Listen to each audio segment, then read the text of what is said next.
capturing the moment, capturing the zone of this turtle already displayed. Real Apex once again displaying the courageous side of them to actually find their five-man group up to be unbeatable at this point in this early game.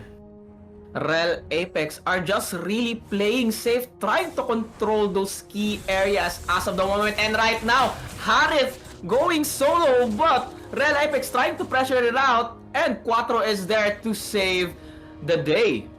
That is true. That's one more sign for them. Gets the bit of crowd control towards the side of Finn there, but Finn will find his escape. Now, Lord, on 90 seconds on the timer, we have to talk about where or what's the time for them to actually join in here, Raptors. Because you have good team fight, you have the Eve, you have the zone from the Grok, you also have, and it's already, as mentioned earlier, actually, it's 5k gold lead. And this time, you have all the setups in the world, but the problem is, the menace here is Jenny Kim. The menace here is Mir Sarmiento. These guys can find setups. These guys can find to be frontliners during clashes. And it has been pretty evident all this game where WCE can't actually find their way to find a setup in this game, Rackers. Like, they cannot support, like you've said, Dion, they cannot support WCE's key heroes like Cian. If Cian goes in, WCE heroes like Crimson, Strawberry Nice, Faith, they cannot support him just in time because Rel Apex are just really strong in terms of support and in terms of backups. And right now, like I've said, Gilak taking down that Eve, and it is really significant since there's not gonna be a real world manipulation available for them. That is true. So more tower pushdowns, and the best part about this is that if they can push one tier 2 tower right now, they can possibly go for a Lord afterwards, so that's gonna be good for them. Now, no map control whatsoever for WCE Nike, so farm will deteriorate. Now they find Cian behind the bushes. They still find him. How did he do it is the question. Still, though, they have pushed him back out, and this time the Lord will be available for the side of Real Apex. Starting it slow, starting it fast actually. The Lord is going down. Cram trying to give out some vision towards his team, but an RKO to the backside. Damage should be delivered. Well, dash towards the backside to find his own escape, but look at the backside. It's Quattro controlling the side of Gilak. Still alive for the meantime, but the final slash hits down onto 2. Crowd control already displayed, and now he's a jump in with the bravest fighter from Sarmiento, and Sarmiento finds the kill down onto 2. Starvenze and Crimson will go down as none of them die from Real Apex. Now they push them in the lane, and mind you, they have the Lord as well, Rackers. My god, 2 people are down for WCE Nike. They just cannot stop Rel Apex. I mean, they're trying to contest those lords and trying to trade with those towers, but Rel Apex momentum and their support was able to take down 2 significant people, which is Crimson and Strawberry's Lover. And right now, the Lord is marching on towards the top lane, and they really need to defend this constantly. That is true. 2-11 on the scoreboard. We have a 9k gold lead already for the side of Real Apex, as what was a team that we talked about when earlier we talked about how they had a better job, but RKO. Wait, Cyan's gonna go down. Final slash hits down onto Jenny Kim, but Jenny Kim is just far too tanky in this early game where they are already pushing the tier 2 tower already. Crimson will try to block out the creeps from the minions from infiltrating the tower, but the blast will hit up. And this time, they are -1 in terms of member because Saiyan is already down for the count still. Fronting down is Crimson Cram. Carter delivering some damage. Quattro will try to dash in with his side. Jenny Kim, can you find the RKO? Gets the R-load on this one. And he's gonna go down with the side of this Lapalapa Bravest Fighter. Control down with the real world manipulation as well. That's 2 members already down. 2 for 2 actually. They go down for more. Fit me out. It's gonna be low on HP. It's gonna be Marcelamiento. Still alive. Alive. No, he's gonna hit down by the boat. And that's 3 for 2 exchanged. And finally, a life sign from WCE Nike Rackers. NU, which is WC, trying to fight back everything that they've got, and the Rel Apex was just too greedy on towards the top lane.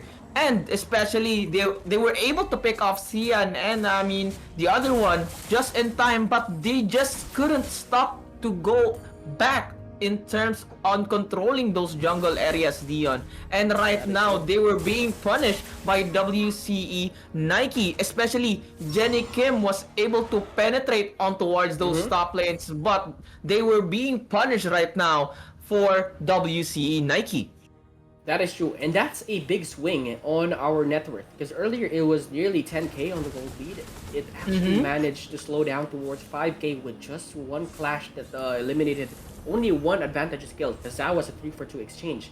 But still, it was to show that the bounties on the heads here of every character for the side of Real Apex is just far too high. Where if they die, all the gold will belong towards the side of WCE Nike, and that just balances out the state of their gold in this game, Raptors. And we have a pause, and we have to talk about they are finally giving some life signs here for WCA.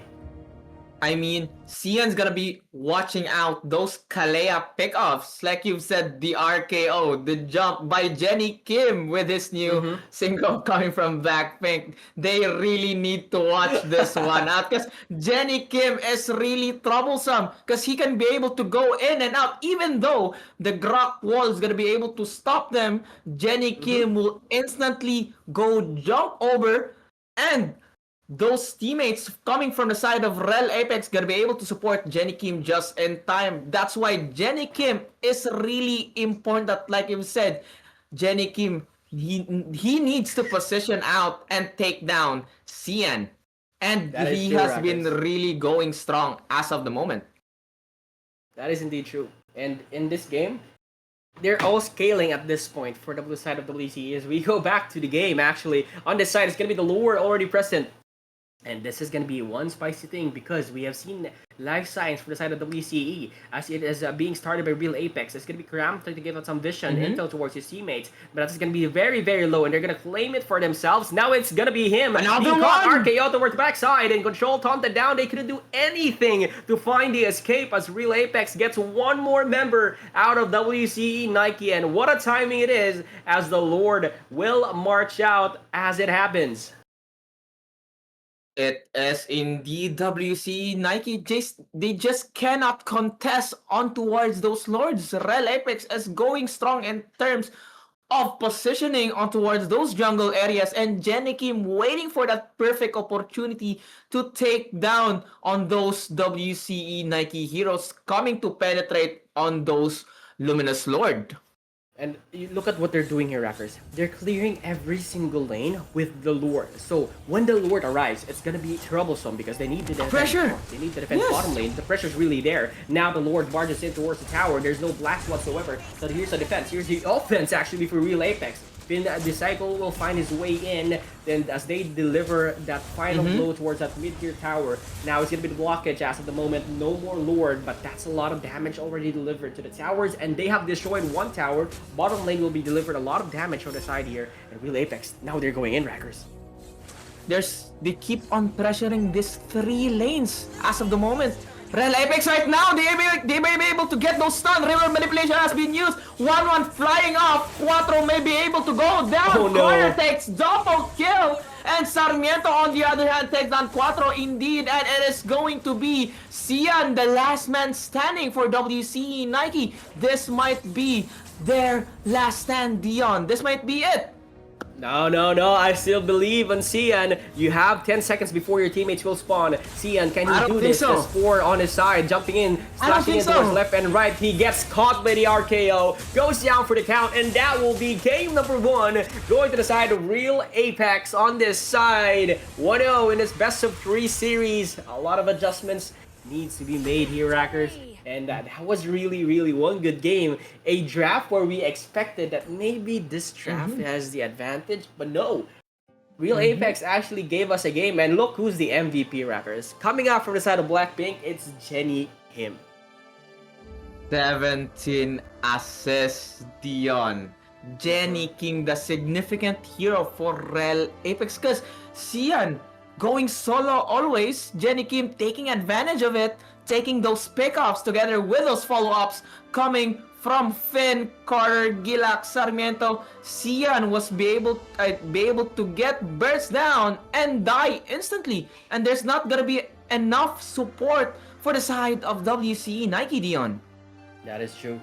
What a game that was actually on this side. You can actually see the setups being made. Teamfight participation is 95% here for Jenny Kim. Puts to show why he's the MVP of this game. He has been there every single clash that has happened.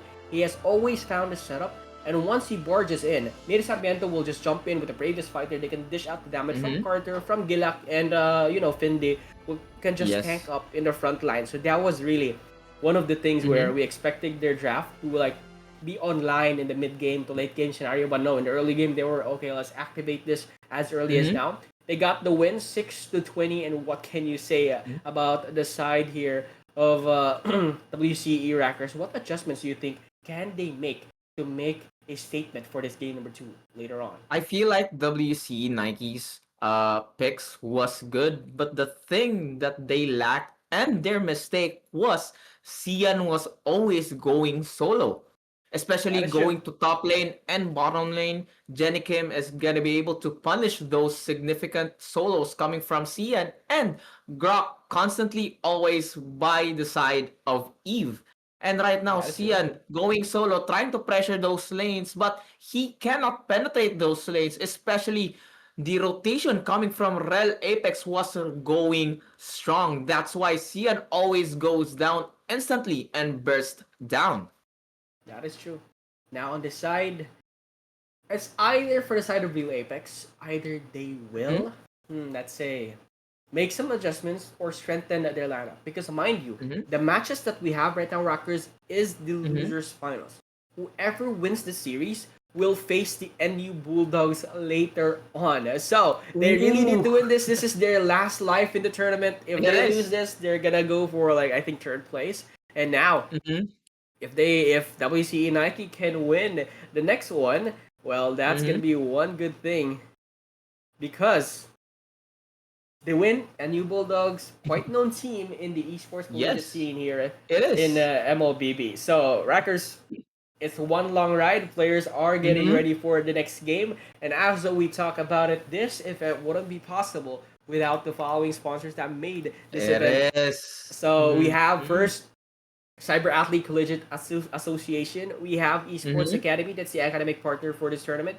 We have Singapore Tourism Board. We have Steed Gaming Accessories, Global Premium Hotel, Ibis Hotel, EOB Bank, and XM Studio. We also have, of course, Moonton. This is MLBB. And Pesto. We have Philippine Esports Organization, Drop Zone, and CTE4 Rackers. It is. And this, like you've said, this event wouldn't be possible also. That's why we'd like to thank our sponsors for today's tournament, which is the Drop Zone, Campus, Legends. And right now, Dion, this is the do or die match for WCE Nike. What's going to be a significant adjustments on what should they do or what should they be able to counter for Rel Apex?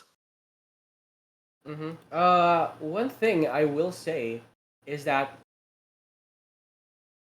they could actually match up the YSS with something else. Like Grok is good, but at the same time, you need something that can match with the momentum that a Kalea can give you out. Let's say, aside from the side of the Angela being banned, find another thing. Find more movements in this game where you can actually rotate around faster. In this meta, I've actually seen one thing that gave me interest in the meta is that Franco is actually back in the meta, where people actually pick Franco again for the side of them finding that crowd control with the bloody hunt. So that's the one good thing. It is like we've previously watched the matchup a while ago, which is WZ Nike and Real Apex. Like the zoning for the side of Team Real Apex was going strong because Jenny Kim has the visibility in terms of those significant bushes, like the dive burst composition for the side of Real Apex was well executed. That is true. Because earlier we talked about the Kalia just jumping into wild bushes. Like, how did he see the guy going there? Like, what was his intel of him being there? It was just a leap Mm-hmm. of faith. Another thing, because if there was another bush beside it, maybe he could Mm-hmm. have sensed it out with the eye, but there wasn't. It was just a leap of faith for that Kalea to Mm-hmm. find pickups, and because of that, that led them. Those wild charges led Mm-hmm. them to having that early game advantage. That led out Mm-hmm. towards them, like inflating their gold every single time, finding more map control, and the 1-1 was as free as he could ever be in that game. Mm-hmm. I mean, WC Nike's composition was built around area controls and sustained Mm-hmm. damages, especially those backline peeling with That's those true. Grok and Arlot for Eve and Harith. And they were targeting for those back lanes, but I do think Rel Apex were just looking on those, especially Frederin tanking those damages in terms with Kalea's roam, trying to pick off, like you've said, a leap of faith for Mm-hmm. Kalea. That is true. Now, one thing that I am excited to see about is that whether Mm-hmm. they will ban out the Kalea. Because Kalea was A MVP respect from ban? last game. Yeah, respect ban possibly. Mm-hmm. So if they ban out the Kalea, will they actually adjust to this? Or will it affect their entire draft? Because it was centered Mm-hmm. around the 1-1 or like the Kalea finding those pickoffs. They didn't need anything. We talked about their draft being tanky, but Mm-hmm. they only had one guy that can actually has 100% initiation, and they depended that guy fully. That led them to like having a lot of team fights with their advantage. So if the Kalea is out, what do you think will possibly be the substitute of him not being present? Hmm. There's gonna be a lot of pick off type of heroes actually. Especially I do like to see Jushin because Mm-hmm. it's kind of like similar to Kalea in terms of like pickoffs, but I do like to see like a Diggy pick because I do think for the side of WC Nike, a Diggy pick would be incredible, especially to cancel out the crowd control abilities for the side of Rel Apex. Mm-hmm. And All right. even though there's gonna be a lot of meta picks coming from the side of WC Nike, Rel Apex needs to counter it out. Like the Kalea pick was a really good pick, especially countering YSS. They were trying to go for the jungle. Mm-hmm. Unfortunately, unfortunately, on the side in the early game, it was a 0-3 for Mm-hmm. YSS, and that's really just unfortunate considering that he had the Grok as his defense or his front or his Yeah. Rook. Let's say his Rook in that game where he can just front up and then YSS at the back waiting for him. Mm-hmm. But unfortunately, the Kalea made moves around this game, found those kills on this YSS, and Mm-hmm. slowly, they deteriorated the gold in XP for this YSS, which led to the Frederin. And I'm talking about a Frederin. Frederin isn't like the 100% meta at this time, but Mm-hmm. still, they made it work. They actually centered around crowd control, tankiness, and depending on the damage on either side, when the 1-1 activated, they depended mostly of the damage on the 1-1 and the Kimmy. Mm-hmm. All they did was find crowd control, be tanky enough, and just defend down your damage dealers. And that was complete Mm-hmm. execution for the side of Real Apex. I do think also for the side of WC Nike was just they weren't able to take down those backline defenses from the Rel Apex. Especially they're trying to build around Eve and Harit surviving Mm-hmm. those long clashes. Especially Grok and Arlot together with them. That's why Cian was constantly doing solo to protect this Eve and Harith. Like That is like true. we've seen on those last matchup, they were trying to punish the YSS, which is Cian, even though they don't really care about those Eve and Harith, punishing YSS on those significant kills. I mean, significant pushes coming from YSS. It's gonna be a constant kills and constant gold for the side of Team Rel Apex. And right now, the WCE Nike trying to counter dive with those Grok and Arlot. Not only they do have so much CC, but also for the side of Rel Apex, they were able to counter with those leap of faith coming from those Kalea pickoffs. Dion. That is indeed true. And in this game, Rackers, you need those pickups. You need to find more setups like that. If they respect ban it, good. That's a good sign for them. But at the Mm-hmm. same time, they are going to still ban up the Angela that works well with the YSS. So they need to find proper adjustment. They need to find better heroes that can match up with Mm-hmm. the side of this YSS. Maybe they can still go for the Rock, but as for me, Angela pick, they I think. Angel pick. I mean, Angel is always banned in this game, but if they can go for a Rock, maybe pick it in a way where Mm-hmm. they can match out the momentum of the enemy team Roamer because the Kalea is just far Mm-hmm. too fast.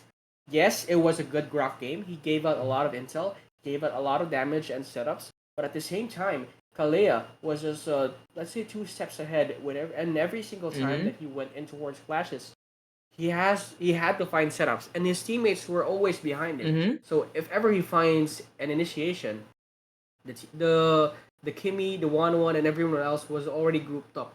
So their composition was just too hard to infiltrate, and that Mm-hmm. was pretty good for them. It is, it is. And right now, Dion, what's gonna be your prediction for both teams? Like, what should they pick on, or what should they bid in terms of their aggression for the side of Rel Apex and for the playstyle for WCE Nike? I think matchup. As mentioned earlier, I have been Mm-hmm. talking since earlier. They need to match up with with the momentum that they can deliver here for Real Apex because WCE.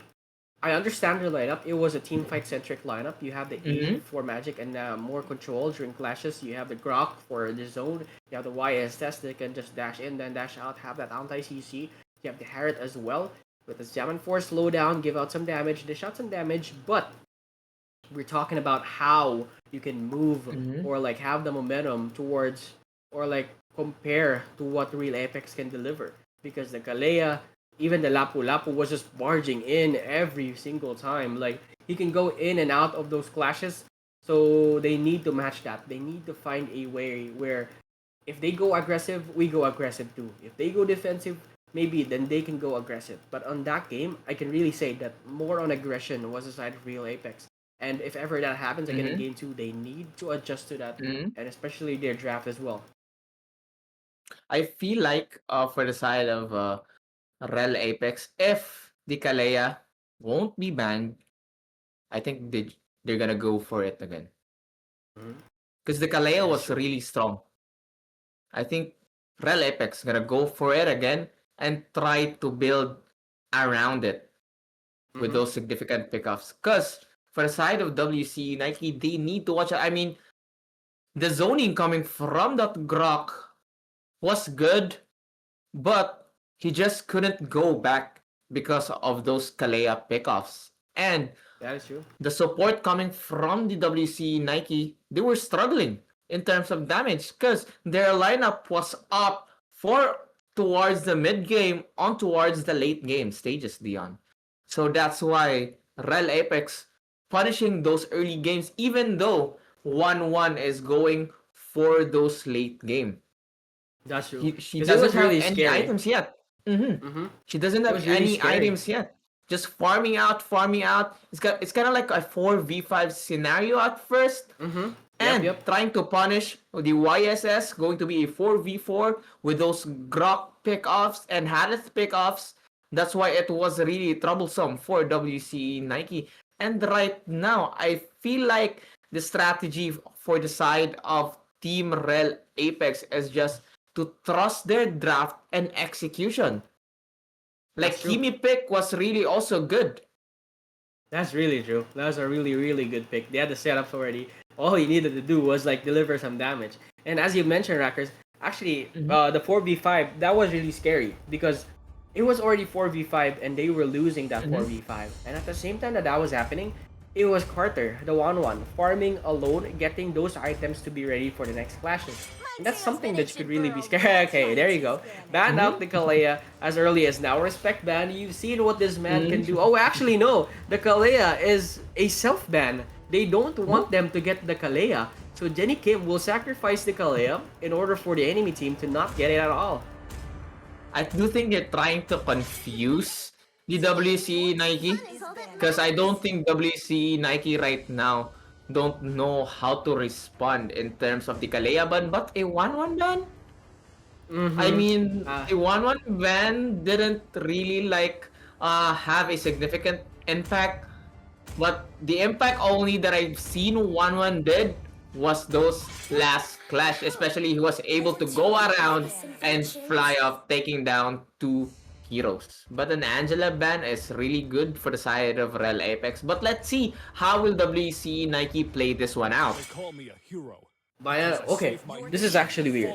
They're banning out their own heroes, not allowing them to have the first pick, not get the YSS on the hands here of Cycle. So no YSS as of the moment, but the chip will be open. This is one global threat hero, and as we mentioned on the previous game, it is them. Real Apex, whenever they group up, they seem pretty scary and they seem indestructible every single time. Their positionings are really, really good, and having a chip will be very, very deadly, knowing how well they position their heroes here, Rackers. A chip, another fast rotation for the side of Rel Apex. Jenny Kim, I feel like another fast rotation like the Kalea pick, trying to get those significant pickups again. I feel like he's gonna TP out a jungle or a burst type heroes for the side of for the side of Rel Apex. And if they get this kill, an instant out or pressuring a lane. Dion. That's true. Got a catcher and a CC in this game. Very good, but oh my god, they just gave out two of the most strongest heroes from the previous meta and are still strong now. So you have the Zushin and pair it up with the side as well of the chip. You have more map control, you have crowd control. So that's two things that has control of the game. But we have to mention as well, CC is far too strong as well. So we're back to like 2 seasons ago. This was the meta. It was always CC versus Arlott. Now we're back to this one. CC is still strong. Arlott has been actually quite stronger these past few matches or past few meta. So this time more control. You have it's actually a good combination. You have the Zushin. Combine it with the Arlott with the Demon Gaze. So that's already more control and they will go for a Joy. A hero that has been banned from the previous game, which they really, really need to match up with the momentum of the game Rackers.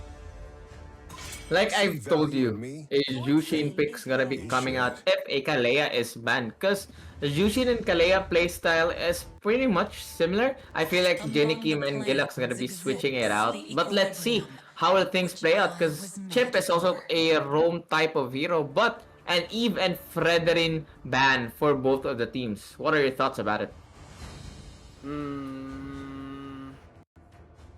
Let's see. Because I feel like the Joy pick coming from WC Nike is to counter Arlott in terms of XP lane matchup. If this Joy will play an XP, but if Joy would play a jungle, I don't think it is a really good jungle, probably, but let's see. Let's see how will things play out. I see what you mean here, Rackers, actually. With all of these things coming out. If he gets jumped and with the side of this chip, yes, you can find your way out, but it's just so hard. Especially with the Zushin. I mean with the side of this Arlott, with the side of this Zushin, they can control you easily during clashes. If you can't activate or you miss a step on the energy crystal, that's gonna be very dangerous for Cian. Now, what they need left here is a mid-side hero, which is a Kimmy. They will steal out the Kimmy from the previous game and they will put it on their draft here, Rackers. A Kimmy pick. So it's gonna be a mid Kimmy, jungle Joy. I mean, obviously Kari with the MM, Gatot for the roam, CC for the XP. And I feel like this is a good matchup today. WC Nike, the pressure is onto them. It's gonna be a do or die match for them. That is true. Because whoever wins this, by the way, will go to the grand finals and face NU Bulldogs later on. So they need to do it as of the moment. And of course, this is Campus Legends Drop Zone. So every game is intense here in the Land of Dawn in the battlefield. And as we enter into the Land of Dawn, welcome ladies and gentlemen, this is game 2 of Real Apex versus WCE Nike. It's a do or die game for WCE and Real Apex just needs one more Rackers. So, right now, Dion, Rel Apex lineup is going for another dive or a disengage type of fight, and they're opting out for a split push type or a map pressure on towards WC Nike, and WC Nike needs to watch this one out, especially they do have a top catcha in Mm-hmm. terms of support, even though there's gonna be a 5v5 clash or a 3v5 clash. Gatot will just be there in time to save if that ult hits Dion. That is indeed true. So this matches up, as mentioned earlier, they're kind of matching up the setup here being created by Real Apex. Mm-hmm. So whenever they can go in, let's say Chip pops his ulti.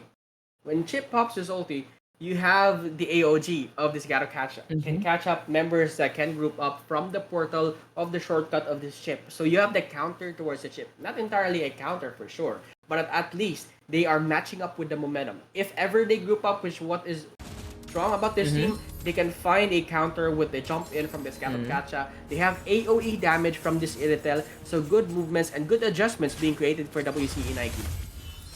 Because I feel like right now it's gonna be like a late game power versus a mid game dive type of burst. And right now, like I've said, the burst is there for the side of Team WC Nike, and another kill probably, but it's going to be a disengage for the side of Team WC Nike. And that's really good. Finn Div finally found his death in this early game, and you want this CN or you want this Joy to have the upper advantage because you want early game movements around this map wreckers. Especially for the side of Rel Apex, they do have the Jushin in terms of like wide area CC and fight control. WCE Nike needs to watch this one and try to play it carefully, Dion. Because in terms of burst, they do have it for the side of WCE Nike. If they be able to keep this momentum or burst it out always for against Rel Apex, I do think they're gonna be coming out on top. Because Rel Apex lineup is going for a late game and trying to hold it out always. And now with the turtle spawning, it's gonna be Jenny Kim hiding in the bushes. Gets spotted up by Crimson Crab. They will start it down with the side of Cian. Cian will be the one to deliver some damage. Meanwhile, they are starting to group up. Cuatro will dash in with his side of the Yo-Yo Blitz. Now with the final slash, it's out to Cuatro. Now 1v1 scenario, Crimson Crab caught in the fray amidst 4 people revitalized to stay alive in the meantime. But that's gonna be Jenny Kim left alone. No, it's gonna be the turnaround on their side. He goes down. AOG being depleted. Crimson Crab finds no one. Here's the side of him jumping in and out for the side. No damage whatsoever for Real Apex. Turtle will belong to the side of WCE Nike, and they will get 1 kill out of that with a turtle on the other side. So WCE Nike coming out on top on those clashes, and they have the gold advantage as of the moment. I mean, it's not a really significant amount, but I feel like Rel Apex gonna be even it out on the lower on towards the late game stages. But if WCE Nike will close the early game and mid game stages, I don't think we're gonna be able to reach the late game. That is true, Rackers. 1, 2, and they are adjusting their draft and they're pairing it with Real Apex. This is a good sign. This is a good way. Showing signs of life. This is a best of 3. It's not over yet. This is just the game 2. They can win this. They can force it into game 3. And that's the sign that you will be waiting for. This is a very good aerial game. Once they group up, you have the heavy crossbow to dish out the damage and an AoE side. So WCE, they just need to find those pickoffs, find those gold, and get those item timings ready for the clashes. Because WC Nike right now is that they are trying to overwhelm with sustained damage on towards Rel Apex. Even their entire team consists of like 4 carries with Iritel, Kari, Kimi, and Joy with extreme high sustained XP against those CCs so damage. But right now, Rel Apex composition as of the moment is the high mobility and pick off and control. They're trying to control the game, trying to calm it down.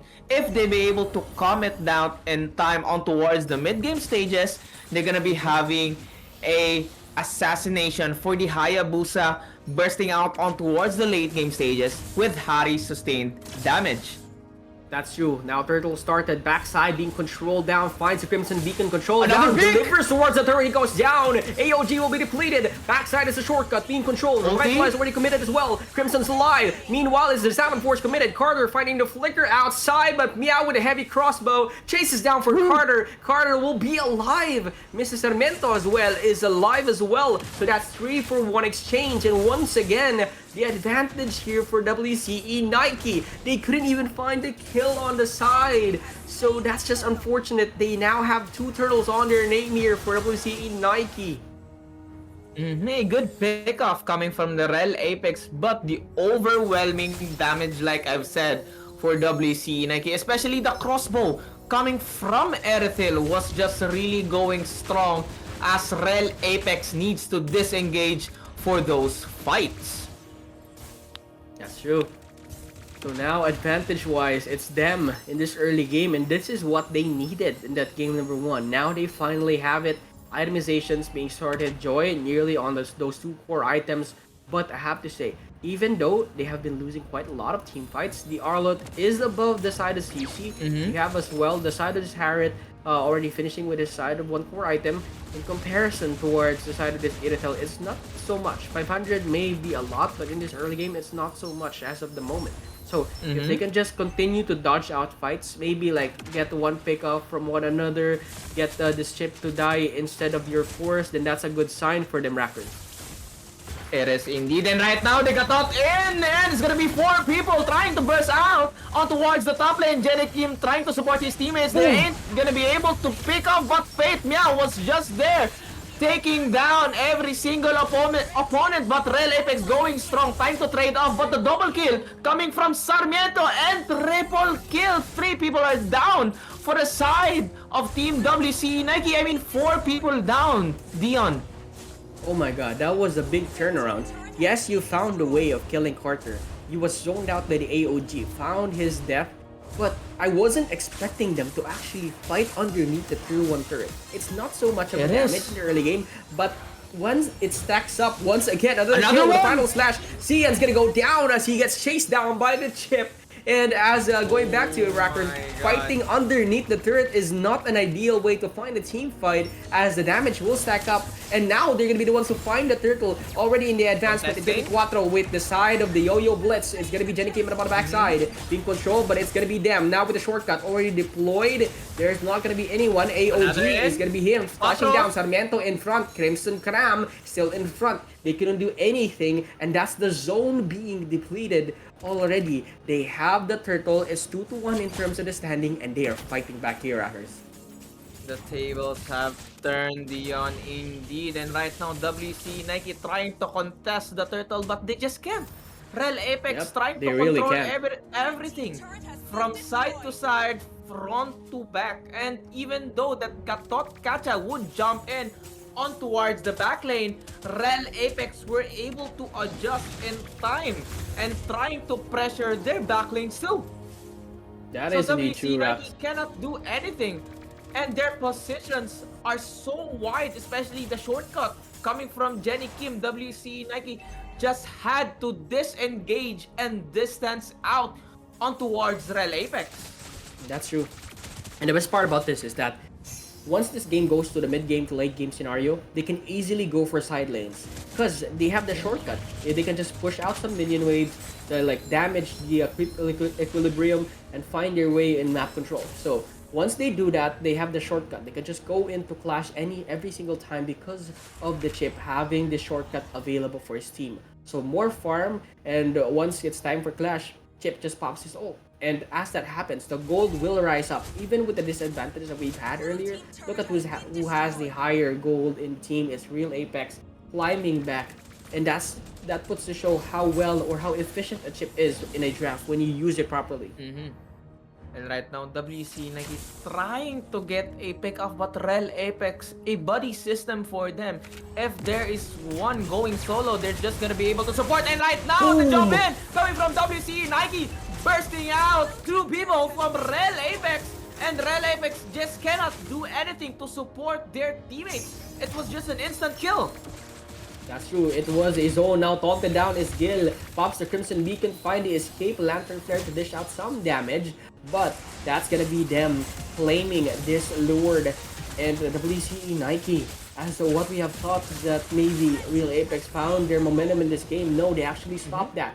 Got the level 2 Lord on their hands. Now they have pushed one tier 2 tower. And they're gonna continue this momentum. It's gonna charge down on the top side, I think.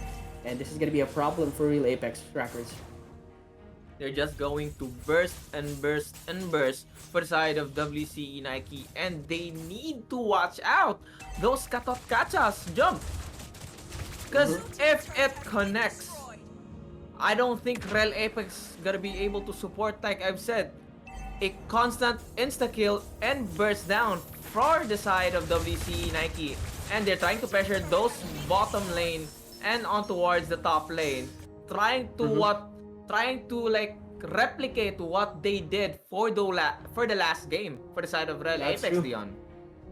And they've actually had it matched up the momentum, matched out the playstyle being shown by Real Apex from last game. WCE found their way in to this game number 2, possibly forcing out a game number 3. But we can't say that for now because this is once again a chip game. This is again their side of finding those control. You have as well a chance for them for late game scenarios because I've seen a lot of times where people actually hide in the bushes, or when I say people, it's the chip. A chip will hide in a Yes. very random place, and once he finds one or two that are lost in the map, he just pops in shortcut, gets the assassination, and that could be very fatal, especially for late game scenarios. It is indeed. And right now, Dion, what should Real Apex watch out? Especially They they're should. trying to survive those jumps, but they just can't. They just cannot escape just in time. That's true. And they need to, I mean, if real Apex, they need to watch out with the AOG. They need to save their dashes. Let's say Carter. Once he uses his dash one time, that's what happened earlier in that top side. He used his dash, and that was seen by Crimson Crab. He used his AOG to actually zone him out to not get back and force him forward where his teammates were waiting. Once the dash is used, or once they know that he doesn't have flicker, he doesn't have dash, then that's the perfect time for him to actually jump in for the AOG, or even anyone else that doesn't have a dash. If they know the flicker is not available, then that could be very deadly for a Gatakata to jump in. And right now we're about to resume our match, but Luminous Lords trying to march down on towards the top lane, and Real Apex are trying to position themselves because Gatot Kacha at any moment would just go in. Dion. That is true. Barging in towards the tier 3 turret is them. Mid side will be next. Jenny Kim in front trying to fight the defense. Get stalked down is Finn the Sickle. Now with the side of the shortcut already deployed. This is quite unusual for him to actually deliver on this side. So that's 2 tier 3 turrets destroyed with 1 Lord. Map control here for the side of Real Apex is slowly depleting. We have WCE Nike just controlling this game really well.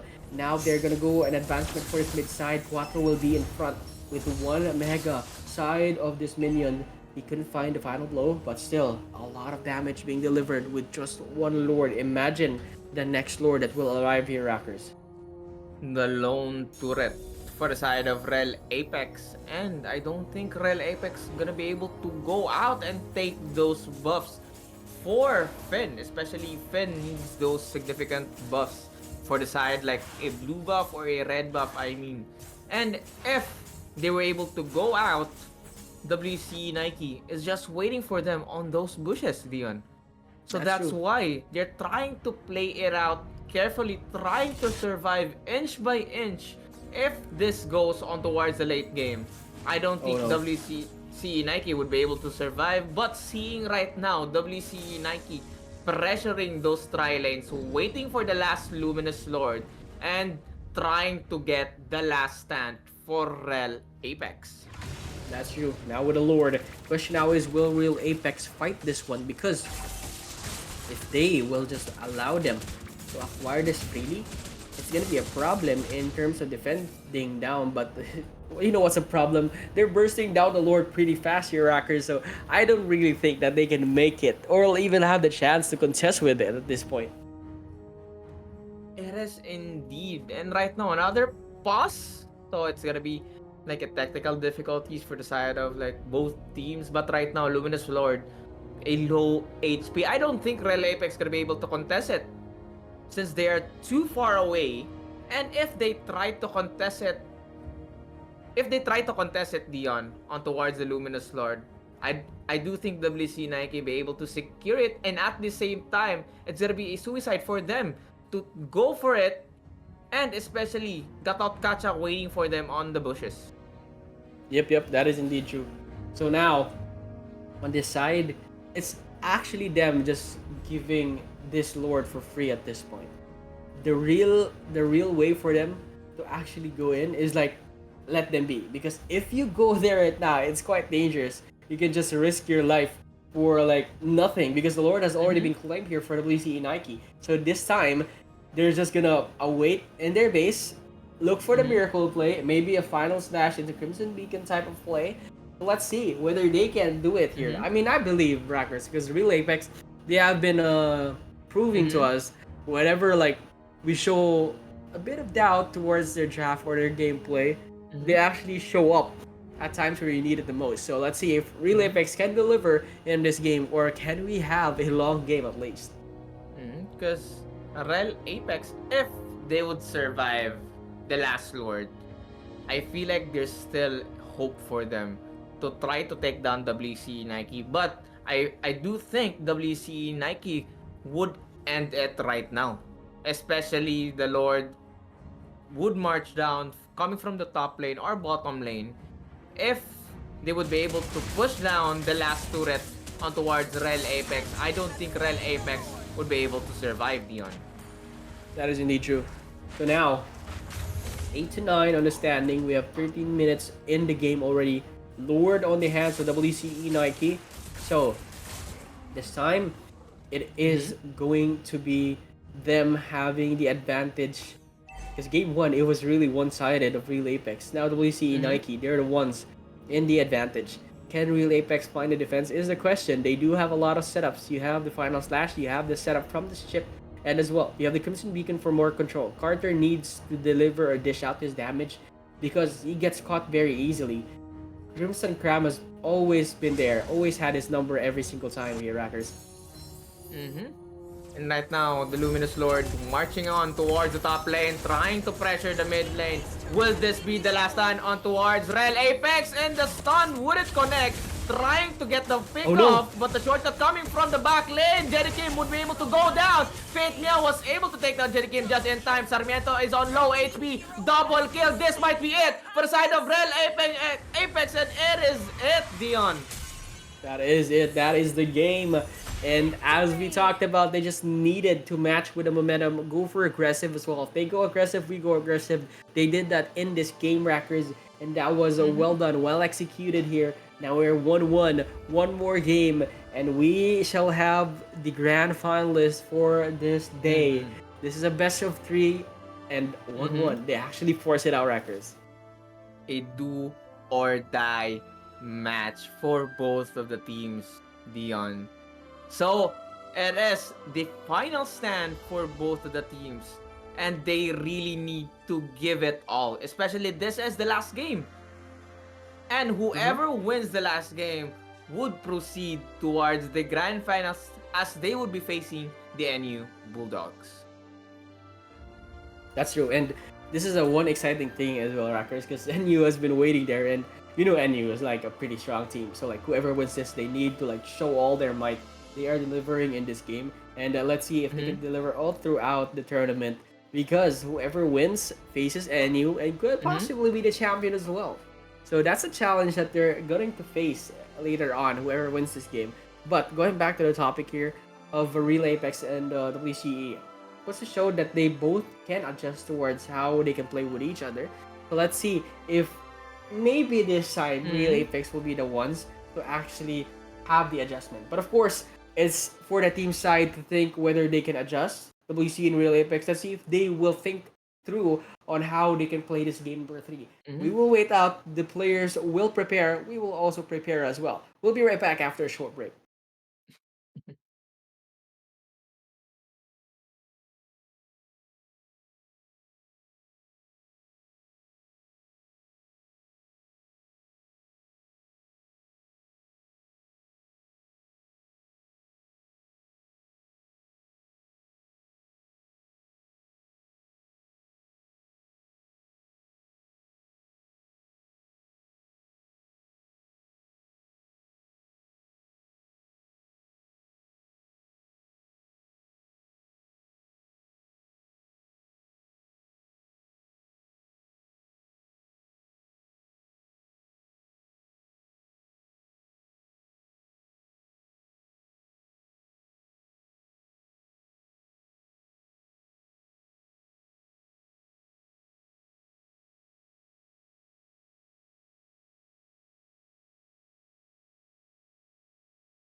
All right, welcome back to the stream, ladies and gentlemen. This is still Campus Legends brought to you by Drop Zone.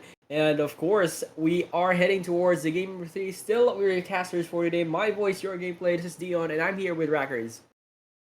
All right, and I'm excited for today's last match. I mean, last series between WC Nike and Rel Apex, especially. This is the last stand, the last game for both of the teams. One's gonna advance and one's gonna drop out. And I'm excited, Dion. Because Mm-hmm. it's anybody's match at this point on who's gonna outdraft and who's gonna be able to play well. Even though the other team's gonna outdraft the other one, they have the ability to play it out carefully. That is true, Or Rackers. even though the other team's gonna be outdrafting the other team, there's gonna be a slight chance they would mess up or the other team would punish their mistakes. So what are your thoughts about it? Well, I have to say that in this game, as you mentioned, it's anybody's game. So one crucial mistake could lead to the whole series itself because this is a game 3. It's a do or die match between both of these Mm-hmm. teams. So everything is really important. Every move is actually very crucial in this game. Mm-hmm. So right now, WCE, they have shown to how well they can adjust towards the gameplay of their Mm-hmm. opponent, and at the same time we need real Apex to actually maybe Mm-hmm. adjust, or like maybe adjust, let's say, or a better word to be used is adjust, because Mm-hmm. they were the ones that had a very good game in that first game. So in the second game, not so much, considering that Mm-hmm. it was the LCE that adjusted. Maybe in this game 3 they need to adjust their draft. Maybe their heroes were banned, the Kalea was banned, the YSS was Mm-hmm. banned as well. So it's all about Mm-hmm. drafting better on this side in this game number 3, Mm-hmm. Raptors.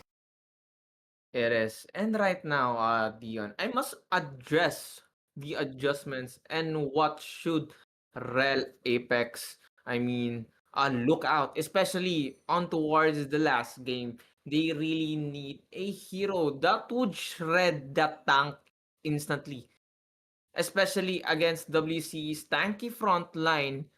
If they have like a true damage type of heroes like carry, they would be able Mm-hmm. to shred that tank in time. And they also need like a anti-sustain or zone control since they were just all over the place. They were misplaced. Even though they were able to turn things around, they just couldn't keep up on what WC Nike was doing. Especially Gatot Kacha jumping in on those turrets and four people coming from WC Nike trying to go in and Yep. burst down instantly. And I have to say, ladies and gentlemen, the reason why Rockers brought up Carry is that it's because he is a carry main. So whenever we Wow. play ranked games, he always plays carry. So you know, I have to understand a man whenever he brings up the carry. And it is actually true. They needed to actually they deploy some damage, more damage in that game, because they quite were insufficient in terms of like dishing out physical damage in that game. So Mm-hmm. giving out more damage could have been very fatal, because Mm-hmm. Infel on the other team was just far too strong, where he can just dish out with a heavy crossbow. So this time, maybe it is right to adjust and match up with the chip. Yes, you Mm-hmm. have the chip to find the setup. The setup's really good, but at the same time, where was the damage? That was missing out from that previous Mm-hmm. game, as Rackers mentioned.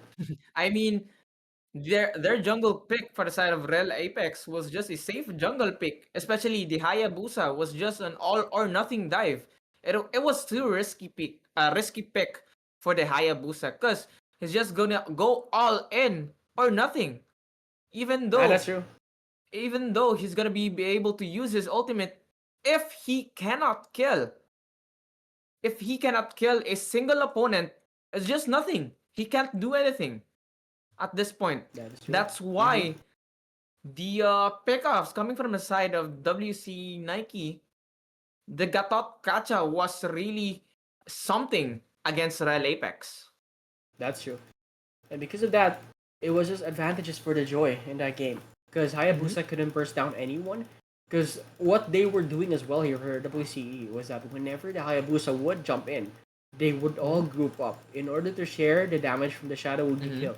So whenever the Hayabusa jumps into you, they group up, they can Mm-hmm. deploy damage, and at the same time, he didn't have any damage at all in that early game. Mm-hmm. So, mind you, he didn't have damage. They found a Mm-hmm. way to actually counter up the Shadow Oogie kill, and as long as it goes, they just completely countered the entire early game Mm-hmm. momentum from the side here of Real Apex.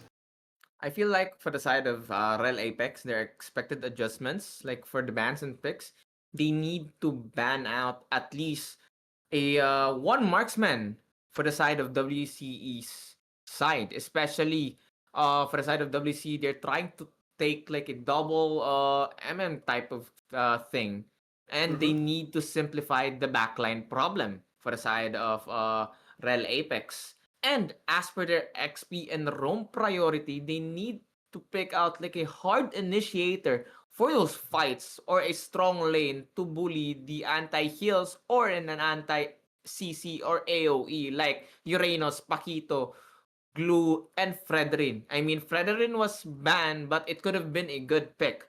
But for their jungle, I think they always opting out for a safer jungle pick. But they need to have like a more consistent damage type of jungle like Claude, Granger, or Lancelot to sustain team fight damages or utility jungle like Baksha for anti-heal. Mm-hmm. And That's lastly, true. for their mid lane, I mean, their Jushin was strong at zoning or like some pivots around the bushes area to burst. I mean, to have a high burst mage like Valentina or Farsa to match out WC sudden damage. I mean, Jushin pick was good, but it could have been more good if they have like a Valentina or Farsa to counter like WC's sudden damage. Because That's true. they lack the like a burst type damage or they really lack the entire damage against the WCE Nike. But what are your thoughts about for the side of WCE Nike? Well, I have to say, WCE from that game, they were just countering every single thing. One biggest Mm-hmm. counter that they did was that counter chip. You have the shortcut, they're all gonna group up. They have the Irithel to Mm-hmm. bring out the heavy crossbow, AoE damage, physical AoE damage. You have the AOG that can control the side of the Harriet. Once he Mm-hmm. dashes, once he doesn't have flicker, AOG is just 1 4 2 strong spell.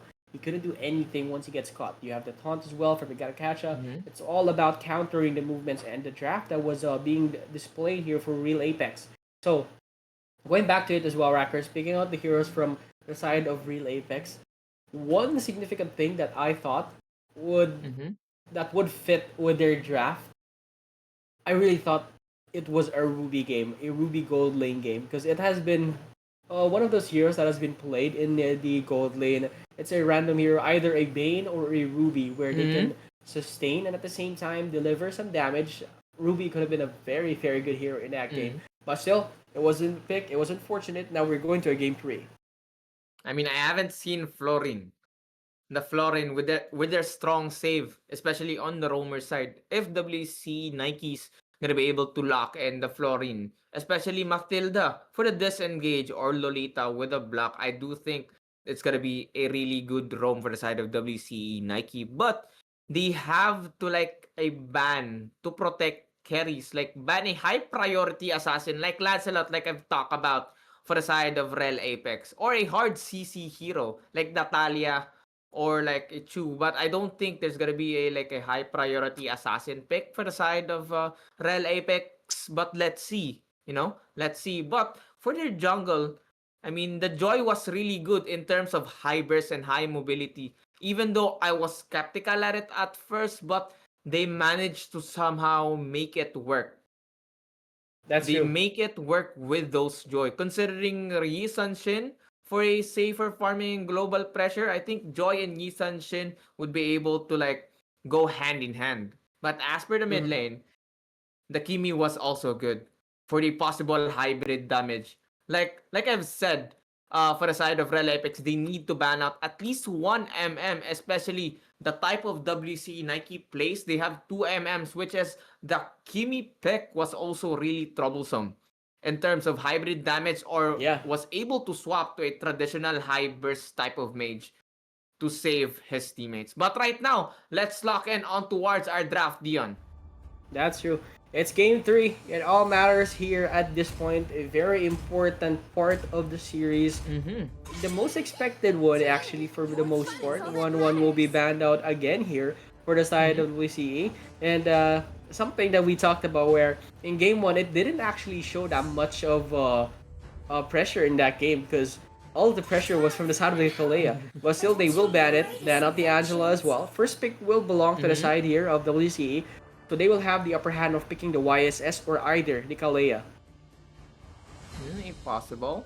So right now, we still have an Angela ban. We haven't seen Angela. An instant ban always. But Florine is always open for a roam type. But Yisun, Shin, and 1-1 ban on towards the side of WC Nike. So what would be the play style that we're gonna be able to see here, Dion, for the side of Rel Apex? Well, they banned out the YSS, so that's one good sign for them. Not allowing, or that's even their own hero. But at the same time, they're banning this because of the fact that if they get one hero, they're gonna get two meta heroes. So banning out the CC is one good move as well. So this is what I was talking about. If they get the YSS on their hands, they're gonna let go of this Kalea. So they don't want that. So they will get the Kalea for themselves and not let the enemy team get the YSS as well. So, banning out the C. Oh, okay. No Kalea at all. Okay. So, Kimmy, Jenny Kim will get Kalea on their hand. Another open. And they need to like counter Gatot Kacha for the side of Team Rel Apex. And I feel like Kalea is also good in terms of saving or trying to get a pick off. But in terms of getting a pick off, I feel like Gatot Kacha would wait for that pick off and would be able to jump. But Jushin pick for the side of Team Rel Apex and Frederin. They're trying to be like their first match. Trying to survive those clash. Trying to frontline all of those damage, Dion. That's true. So, this is full control. You have the Zushin and the Frederin. You have the Taunts. You have the Slow. You have the Crimson Beacon. You have the Lantern Flare. A lot of control that you can acquire from these two heroes that will be picked. Joy will be the counterpart, and he has the Sonic skin, by the way. Shout out to that. The M5 skin has been released. Leo Mord. I have not seen this hero being picked in so long, actually. So seeing it here in the lower bracket finals would be quite a good thing to watch because I have not seen Leo Mord in so long, or he is just flexing his skin. And so right now, I mean, all of them are just flexing their skin. All of them, like they're trying to flex out on who has the better skin, and I don't have a better skin, obviously. So, baka naman. So Joy pick for the side of Team Rel Apex. I mean WC Nike, but another ban. Like I've said, I think they're listening to the stream. A Kimi ban for the side of Team Rel Apex, trying to simplify their backline problems. So for the side of Team WC Nike, they're gonna be trying to opt out for another type of range. Ban Kalea. Oh yep, they are watching the stream. They are watching the stream, Rockers, because they are banning every single hero. Yep, we're being stream sniped right now because they're banning every single hero that we have mentioned. And of course, we have here Balmond. We have Balmond here on this game. Possibly a Balmond pick. I have not seen Balmond in so long. Back then, Balmond used to be a meta back in the burst objective meta. But they're gonna go for the Hylos. More control. So this is the one good pair. This is the ultimate combo of having slows. You have the Zushin and the Hylos. This has been going for far so long already. So they're gonna get it on their hands. A lot of slows already being shown here for the side of Rel Apex.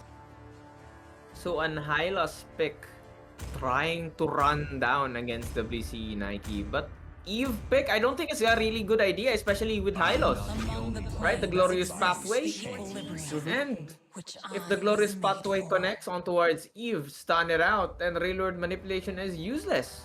But Phobius on the other hand, because the Rel Apex lineup is just too strong. Arlot. This is an Arlot game for sure. This is an Arlot game for sure. Let's see if they go for Arlot because this is I don't think you're gonna pick out Malmond. Arlot? Yeah, but this is Arlot game. This is an What? Granger. Oh, they I don't think have. I think they don't have MM. Oh, they don't have a marksman. My bad. My bad. Oh yeah. So a Granger pick for a damage against Team WC Nike, but I'm more inclined for the side of Team Real Apex at this point. But I don't know on what would happen. I feel like Yep. WC Nike is gonna look out for those mistakes and try to punish them. And Mm-hmm. Phobius, on the other hand, is just going to front line for the side team WC Nike with those Gatot support. And if they manage to somehow survive the Erithil and survive the Joy, I feel like WC Nike is gonna come out on top. But for the side of Team Rel Apex, they need to watch this one out.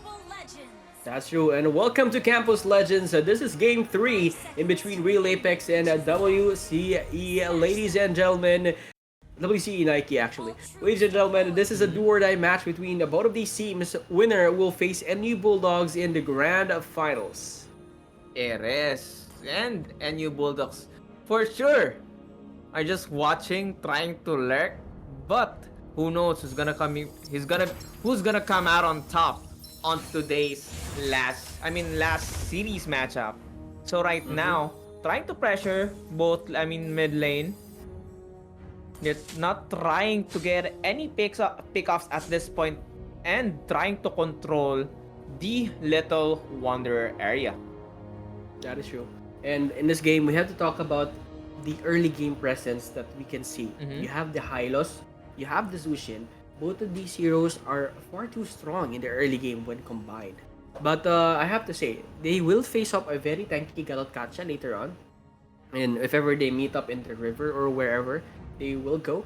But it's quite notable that both of these heroes, when combined, is just far too tanky. It's not the duo that you would wish to face whenever they are in front of you. So most of the time, people would back off in the early game if ever they see the Hylos and Zushin combo because you can't get away from it. You have the slows from the Hylos, you have the control from the Zushin as well with the Lantern Flare. So you really just don't want to face this as of the moment. So as of the moment, I feel like for the side of Rel Apex, they're trying to get for the early game stages, but if WCE Nike somehow managed to control the key areas like the turtle area or the Little Wonder, I feel like WCE Nike would be able to secure the early game stages. But if Rel Apex, like for this instance, WCE Nike would be able to control the turtle areas, they need to try to take a trade like a pick off coming from the gold lane or a significant push in terms of the top lane, Dion. That's true. And one thing I want to see as well is how will this go out? Because you have the game in between the Lapu-Lapu and this Phobius, and we know that Phobius is a type of hero that can sustain, but one hero that can sustain a lot too is this Lapu-Lapu once he gets those items ready. So it's gonna be jump for jump in this game, Raptors. And they're gonna chase down for more actually with this Phobius. Once he gets those ways in this game, then that's quite deadly. But this Lapu-Lapu can hunt down your back lane. That's quite notable. Every Lapu-Lapu game that I've seen, if you're a good Lapu-Lapu, you wouldn't go for front lane. Maybe sometimes if like there's not so much of heroes in your path.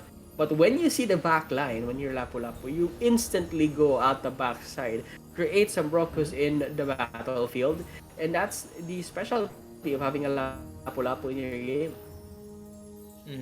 So for the side of Team WC Nike's like win condition is that they're trying to have like an anti-dive, like a anti-dive CC wall. Especially like WC's built like is to punish initiation and control the team fight space. I mean, they have one of the best anti-dive heroes, especially Phobius, who will turn Lapu-Lapu and Frederin's dashes into his own massive damage.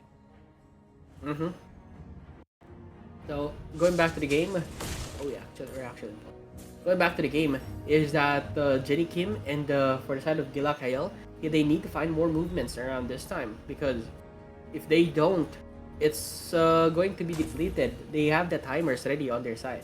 Galot Kacha and Yuve is one good combo as well. It all depends on the execution and how they can play this down. 30 seconds before this turtle will spawn in this game, they need to get more map control, get more zoning in this side. Look at Kimston and Jenny Kim just bashing each other up. And this is the specialty that this is what I was talking about. Lantern Flare already depleted, but Crimson Cram finds his way out, didn't get hit thoroughly by the Lantern Flare. And already you can see that when he saw the Lantern Flare deployed, he just pops his way out of that Clash Dragons. And right now, WC Nike controlling the turtle buff area, but Real Apex at this point would try to contest it.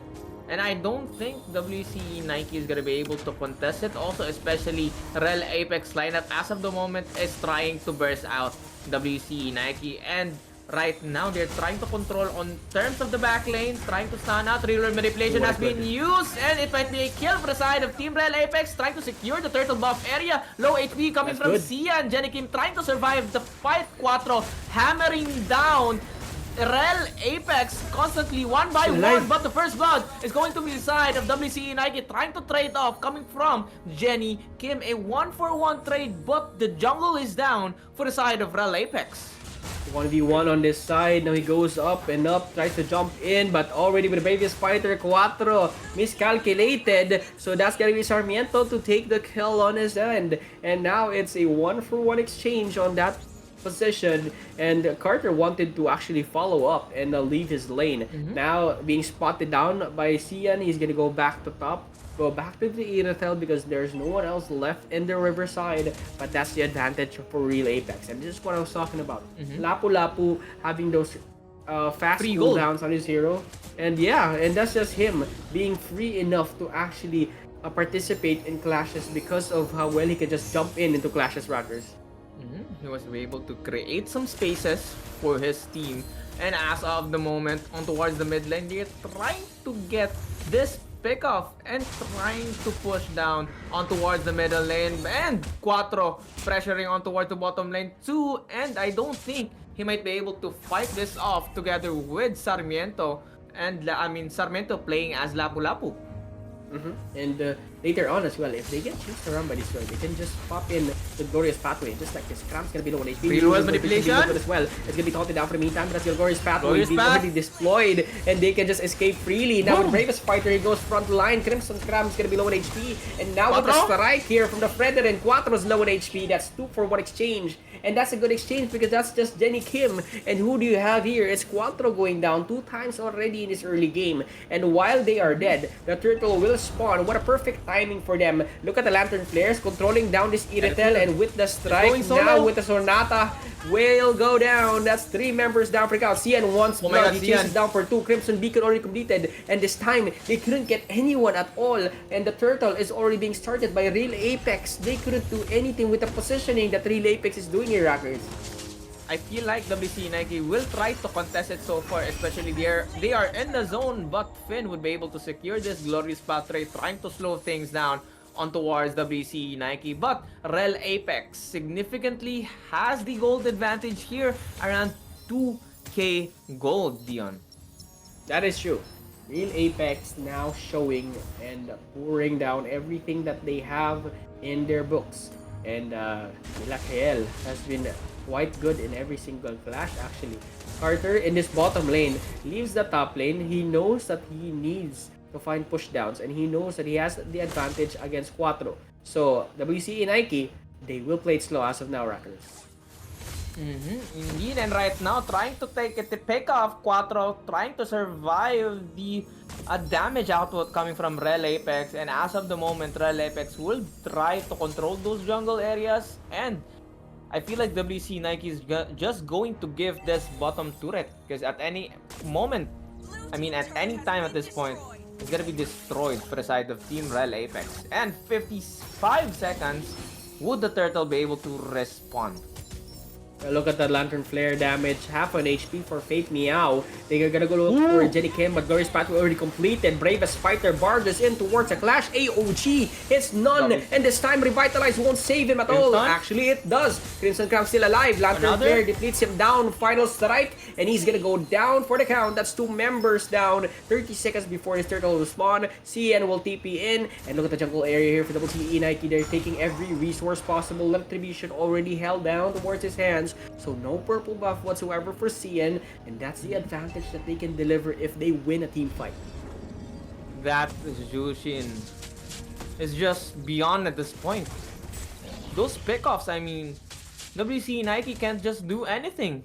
The ultimate, so I think that's his second skill, right? For the side of Jushin, he has like a 2-0-5 assist at this point, and right now WCE Nike is in the zone. The Rel Apex trying to start out those turtle. I don't think WCE Nike would be able to take this one out. Meow was able to steal it in time.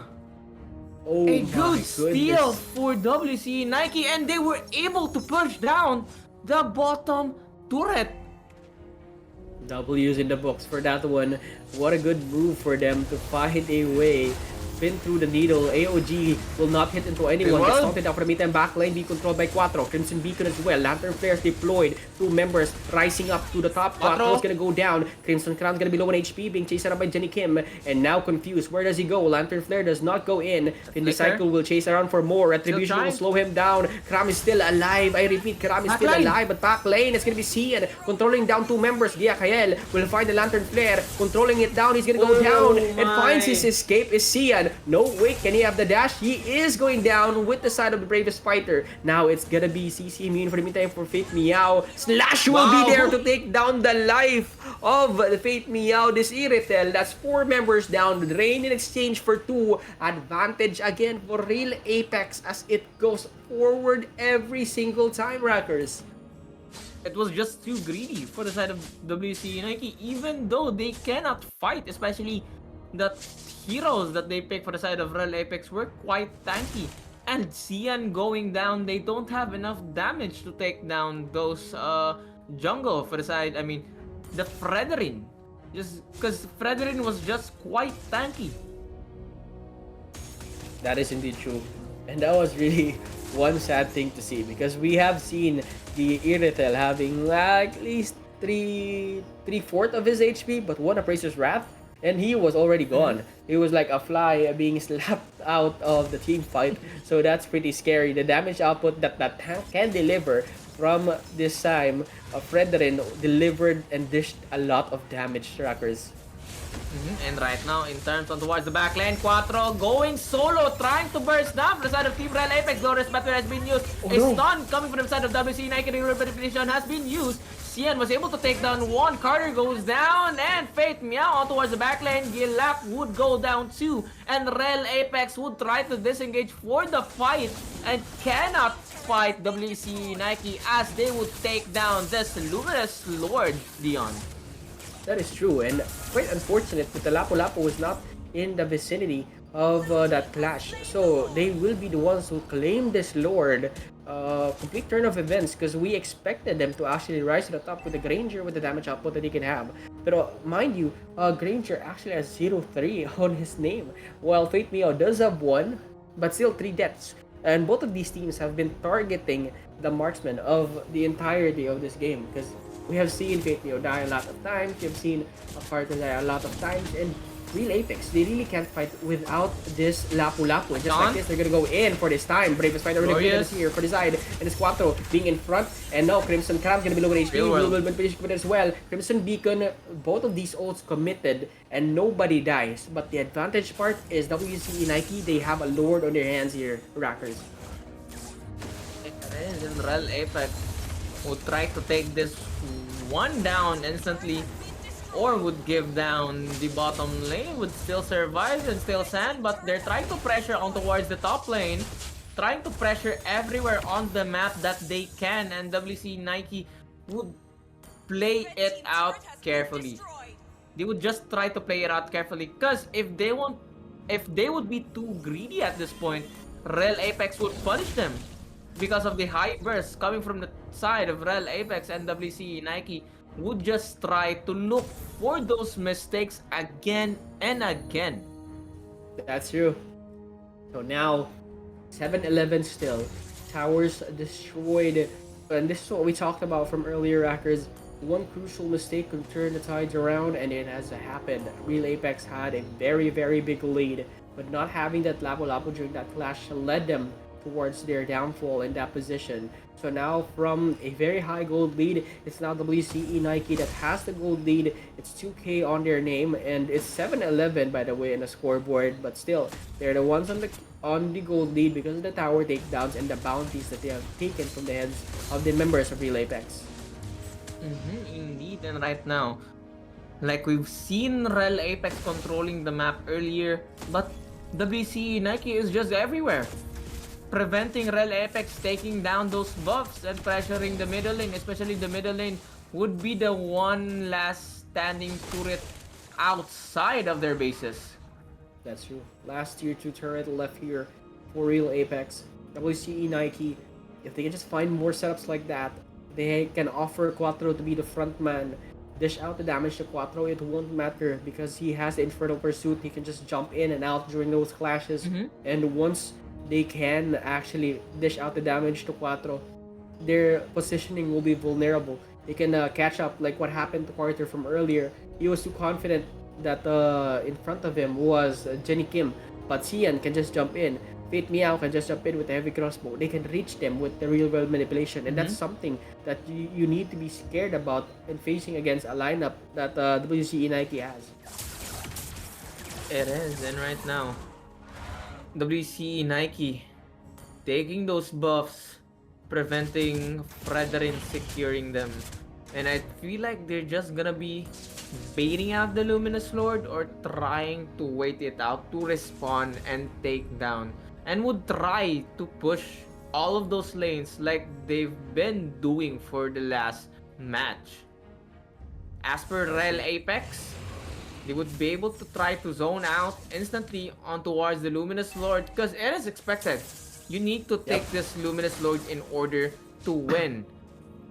Yep, this time, Rackers, this is the perfect time for them to actually strike.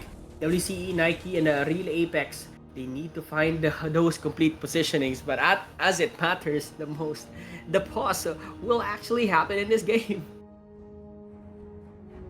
Another pause.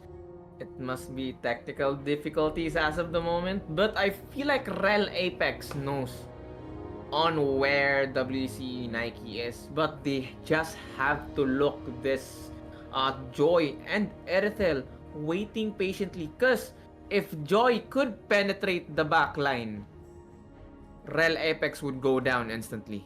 If they somehow manage to find Carter, take him down, and also Gilak, it's gonna be a disengage right away for the side of Rel Apex. But if somehow they would be able to take down Cian, which is Joy, instantly, because they have the burst damage for the side of Team Rel Apex. If they somehow get this kill, I feel like they're gonna be able to push down all of those turrets, and WC Nike would have a hard time defending them. That's true. We can see the positioning of the Lord here. You can see that it's heavily favored on WCE Nike, considering that they were the ones that had good map control. They were the ones that were there first. So now it's the Lord dance.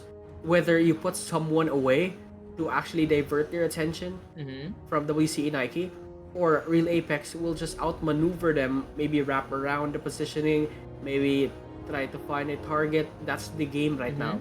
Because we are paused in the Lord pit, and it all matters on the execution of both of these sides. And considering WC Nike as of the moment, they are favorable in terms of late game stages or late game team fights due to their like superior counters with crowd control and zoning. Especially the Phobius pick is a game changer against Fredrin and Lapu Lapu. If Rel Apex tries to force a 5v5 team fight, like right now on towards the Luminous Lord, they would be having a hard time or likely to lose. That's true. And in this time, They're just dragging the Lord in and out, finding a way where they can penetrate the defenses here for WCE. Real Apex, they catch round 1. It's Crimson Cram, deals down half of his HP with all those bullets from the Rhapsody of Carter. Now this time, it's half an HP on the Lord. They will just play with this for the meantime, allowing it to reset. And now Quattro will be in front. They put Joy in the top lane to fix down the lanes. Real Apex will be the ones to man out in this defense. This time, they have infiltrated Quattro to be in front to zone out, pin the cycle. Now Fate Meow and the rest of the gang, they are now the ones zoning Real Apex, not allowing them to be in the pit. Mer Sarmiento will be here on the left side as they await for the Lord to just go in and out, finding that proper time that they can actually go in. Fate Meow and Quattro. Mer Sarmiento will just pack out again and again, and they will continue on doing this because they know that they, or either one of these times, they will commit a mistake. They will commit a way for them to overextend. Here it is, the glorious path already delivered on the side. They're gonna jump in with the bravest fighter. They are going to find the escape. Mer Sarmiento will pop in a lot of flickers and a lot of ultimates. That Sonata will hit out a lot of damage, but it's just Crimson Cram. And this time, Rackers, they're just playing with each other and allowing the Lord to reset every single time. Trying to bait out each and every opponent, especially there's no glorious pathway available for the side of Team Rel Apex, but Rel Apex would try to bait out the Luminous Lord, and again, and the crossbow has been used, trying to go in. Mer Sarmiento is on low HP on towards the backline. He might be able to go down, but Carter just in time taking down the Gato Katya, but Fate on the other hand shutting down Mer Sarmiento in a double kill coming from Carter, taking down Quattro just in time, and 3 people against 2-1 on the side of Rel Apex at this point. Nobody can do it. Nobody can bait out that long. Real Apex just played with their minds there, allowing the Lord to reset and reset and reset every single time. They were waiting for that one crucial mistake, and it was committed as they overextended towards the river. And once they were above the line of the river, that was the time, the perfect time to pop in the glorious pathway, chase down for more. They tried to chase down for Carter. It was Quattro. He tried to go in with the Infernal Pursuit, but Carter was just too far away. And if you chase down for Carter for too long, you're gonna overextend. And that happened. He popped down his Rhapsody. The damage was just too high. And now Real Apex, they're the ones that are pushing with the Lord as of the moment. Indeed, and right now, pressuring on all those turrets, like I've said, they cannot just defend it instantly. For the side of Team WCE Nike, they need to hold it out even stronger, because Rel Apex at this point would just dive in and take down one by one for the side of Team WCE Nike. And as of right now, trying to hold out, trying to take down this Luminous Lord instantly, but the firepower coming from Rel Apex is just too strong, Dion. That is true. You can see him dishing out all of those Death Sonatas from Carter. The damages as they were pushing was showing. You have already 20 stacks on this side, 64 and 14 stacks on the bullets as well. It's just complete control. And mind you, his last item, he has 2 defensive items, by the way. He is preparing his way whenever the Phobius will jump him. He has the one for him to actually save him down. Throw as a player, as we say it here in the Philippines, to freeze yourself during those times. But this time around, he gets caught. But Lantern Flare finds his escape. Quattro will be alive, but that's another tower already destroyed. 8-14 in a game of what looked like WCE's turn to actually take the game. It was a Real Apex fighting back, and now they're back at it again in this game. 8-14, but as we mentioned, Rackers, this is anybody's game. One crucial mistake leads out towards the end of the series for both of these teams.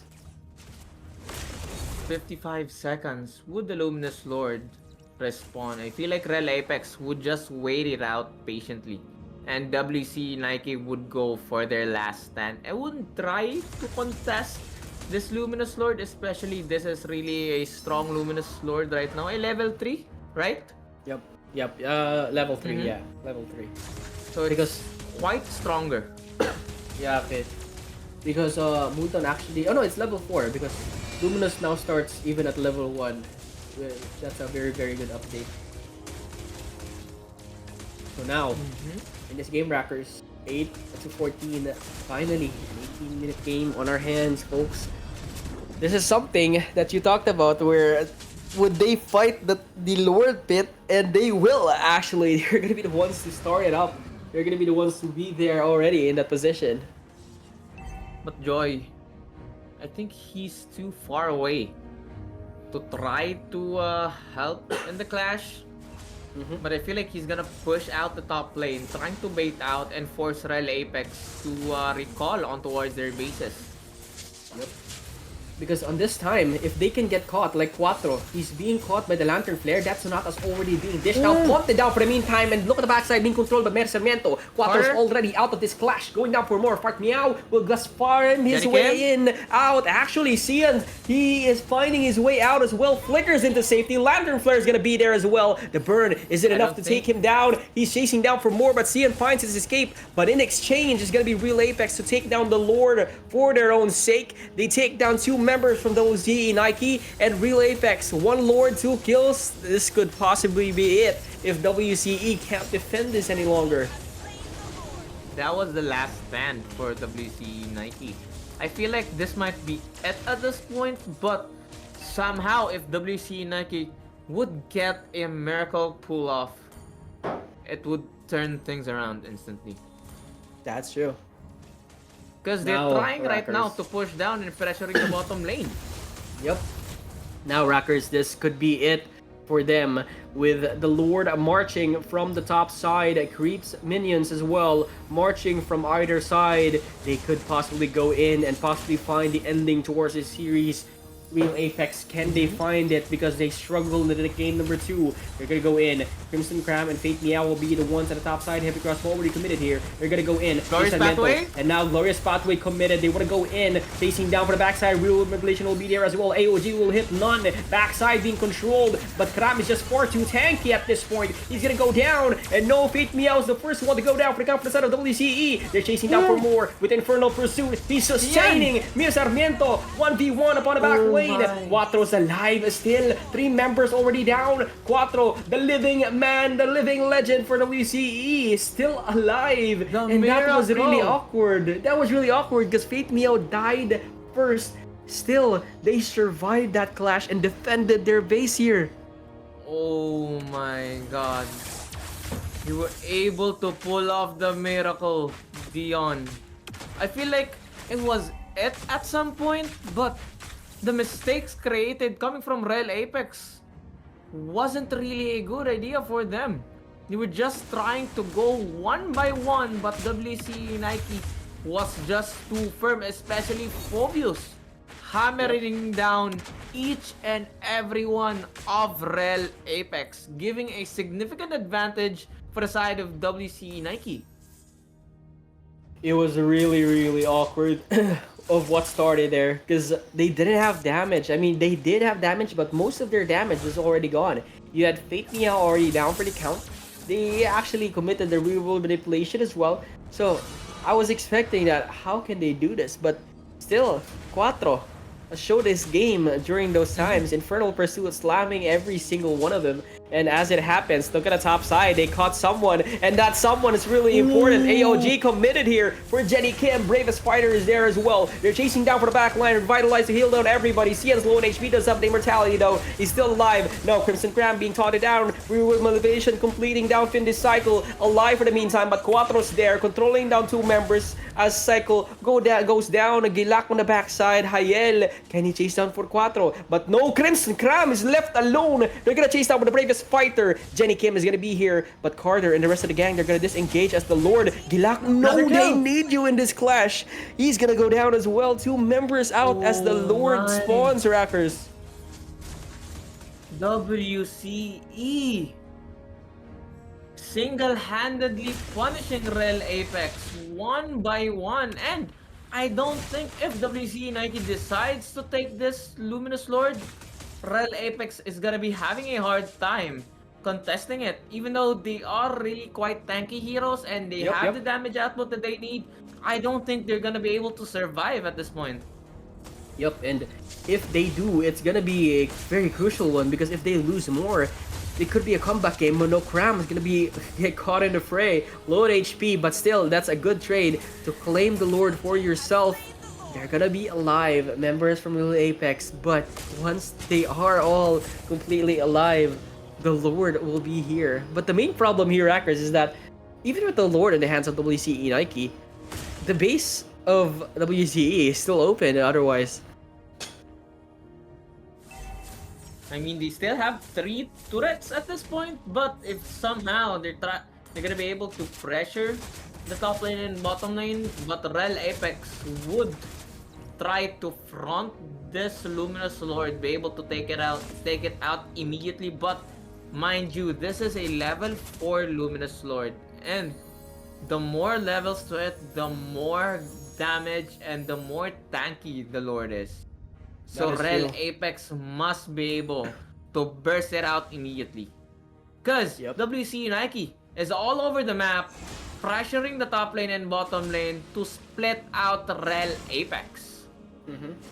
This is gonna be one thing, one big of a deal here for Real Apex. Now already showing down Cycle in front, Lord marching down, minions forging in. They fix down the lanes, no pressure whatsoever from either side of the base. Now, wow, with just one slash, destroys a tier 3 turret in this middle side. Real Apex now the ones in the defense. This is a very awkward spot for them considering that they have had the lead for so long in this game. Next up is this tier 3 turret in this bottom lane. Lord already gone, but still the pressure is still here with the Mega Minions on the side here for the side of WCE. They're gonna go in. Real Apex finds the defenses on their side. Jenny Kim in front being controlled down by the Shadow Wave on the side. Taunted down 2 members on their side. Glorious Pathway is there as well. Real World Manipulation will control down members upon their side as well. AOG hits down onto none. Taunts down 1 more member. Damage for the side of Fate. Meow is there. Just dishing out every single time. Immortalities are available. He's gonna be alive still, but this time he's gonna be left alone. Quattro's not gonna be available, and they lose no one in Real Apex.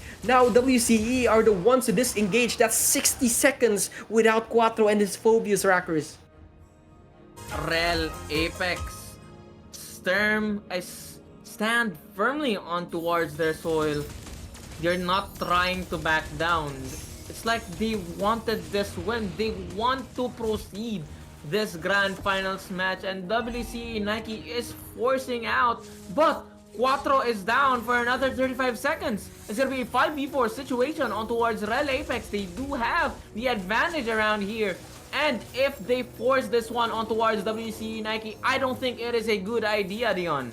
Yep, that is indeed true. And even if they lose this Lord, if you're gonna lose more members, that's more dangerous because of the respawn timers right now. They stun Princeton Crab. He's all alone with the Rhapsody hitting down onto everyone. I mean, every part of his body. He's gonna be alive still, but here's the Glorious Pathway. AOG committed, hits down only onto Jenny Kim. Backline is Gilakael. That's a very dangerous spot. He goes down from the heavy crossbow. He's dancing in front of everybody. Sian is chasing down for 3 members upon their side. Cycle's gonna be there as well. Taunts down the side of Destroy. Alive for the meantime, but it's Lapu Lapu going down for the count. Jenny Kim is gonna be chased down as well by Crimson Cram. Goes down, does have the immortality. Nope, I mean, no, Cram does not have the immortality, but that's a 1-for-2 exchange. 60 seconds before Mir Sarmiento and Gilakael will be back for this clash. And you're very happy about that because you've only lost Crimson Cram, and now the Lord is on the grabs here for WCE Nike Rackers. Like I've said, the late game stages for the WCE Nike, Rel Apex needs to close this one out. Would they be able to contest this Lord or not? That is the answer, because 2 people are down as of the moment. 30 seconds as if they would be able to respawn, and would hope Rel Apex for any miracle around here in terms of those bases, because Sian is currently defending them, and I don't think both teams would be able to get this one out. That is indeed true. Now, on this game, Rackers, Lord being danced around, and they're actually waiting for a Crimson Crab at this point because it's just 10 seconds now. We're at 27 minutes in our game 3, and it's looking really like a game 3 for both of these teams. They will start it up with another lore dance. Advantages on the side of which team will have good lane control. Trying to bait out each other's skills, but WC Nike, in terms of late game, in terms of damage, I feel like they have the advantage. But if Rel Apex somehow survives the clash, oh no, Rel Apex would be able to secure, but it is baited out. Both ults are down. for the side of Oh Juicing no. and Joy trying to go in. The Glorious Battery has been used. Would they be able to take this one out or not? Jenny Kim on half HP. Real World Manipulation has been used. Trying to burst out. Oh Rel no. Apex. Trying to survive the clash. Trying to fight back. But the firepower coming from WC Nike is just too Oh my strong. Mega goodness. kill coming from the Eve. And Frederick cannot do anything at this point. They don't need the Luminous Lord. They are just gonna gun down each and every one coming from Rel, Apex, and Tower Lock. It was it, Dion. It is it. Oh my god. Victory! Whew. Twist of events. I have to say, one thing that we did not notice is that 1820 is the score, right? But Yes. Eve has not died a single time in that game, by the way. Damn. Oh no, he's number 1 in the Philippines, no wonder. Anyway, that was really a good 4-0 game. and 12. Yep, 4-0 and 12, MVP of the game. Number 1 in the Philippines, Wow. by the way, with that hero. So 18 and 20 on the score. That was a game 3. That was something that is really nice to see. And props to them for giving a good fight. And GG towards the side of... oh my god, what a game that was, Rockers. It was too Oh high. yeah, Man. I mean, I GG was towards the speechless. side. GG towards the I was side of Real speechless. Apex for giving a good fight. And next up, the Grand Finals match series between WCE Nike, which is technically NU, and the NU Bulldogs. So, who's gonna be the best NU at this point? Who's gonna be the best teams? Yep. It's the And I question. It's the question.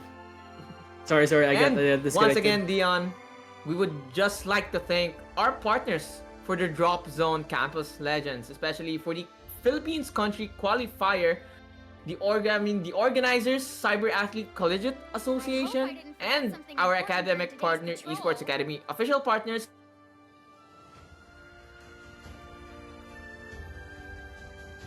Our supporting partners, Steed Gaming Accessories, Global Premium Hotel, which is Ibis Hotel, UOB Bank, Axem Studio, and our game partners, I hope I didn't Moonsoon, forget something sanctioned by the important during Philippine today's Esports patrol. Organization and produced by Drop Zone and C2E4 for our lower brackets grand finals match. It was really an incredible game number 3 Yep. series. That was really incredible. We went to 3 games, and game 3 was when it mattered the most. But of course, that intensity led to teams probably getting tired, and of course, WCA needs to prepare for next game. So of course, we have the next game, and it's very important. It's the grand finals. It's the NU Bulldogs up against the WCE Nike. We'll be right back after a short break. I'll be right back. I'm gonna eat. I'll be right back.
What is up, everyone, and welcome back to the Drop Zone Campus Legends. And this is the grand finals, finally. Mm-hmm. And we are your casters for today, Rackers, bringing a cosmic energy into your gameplay. And together with me is.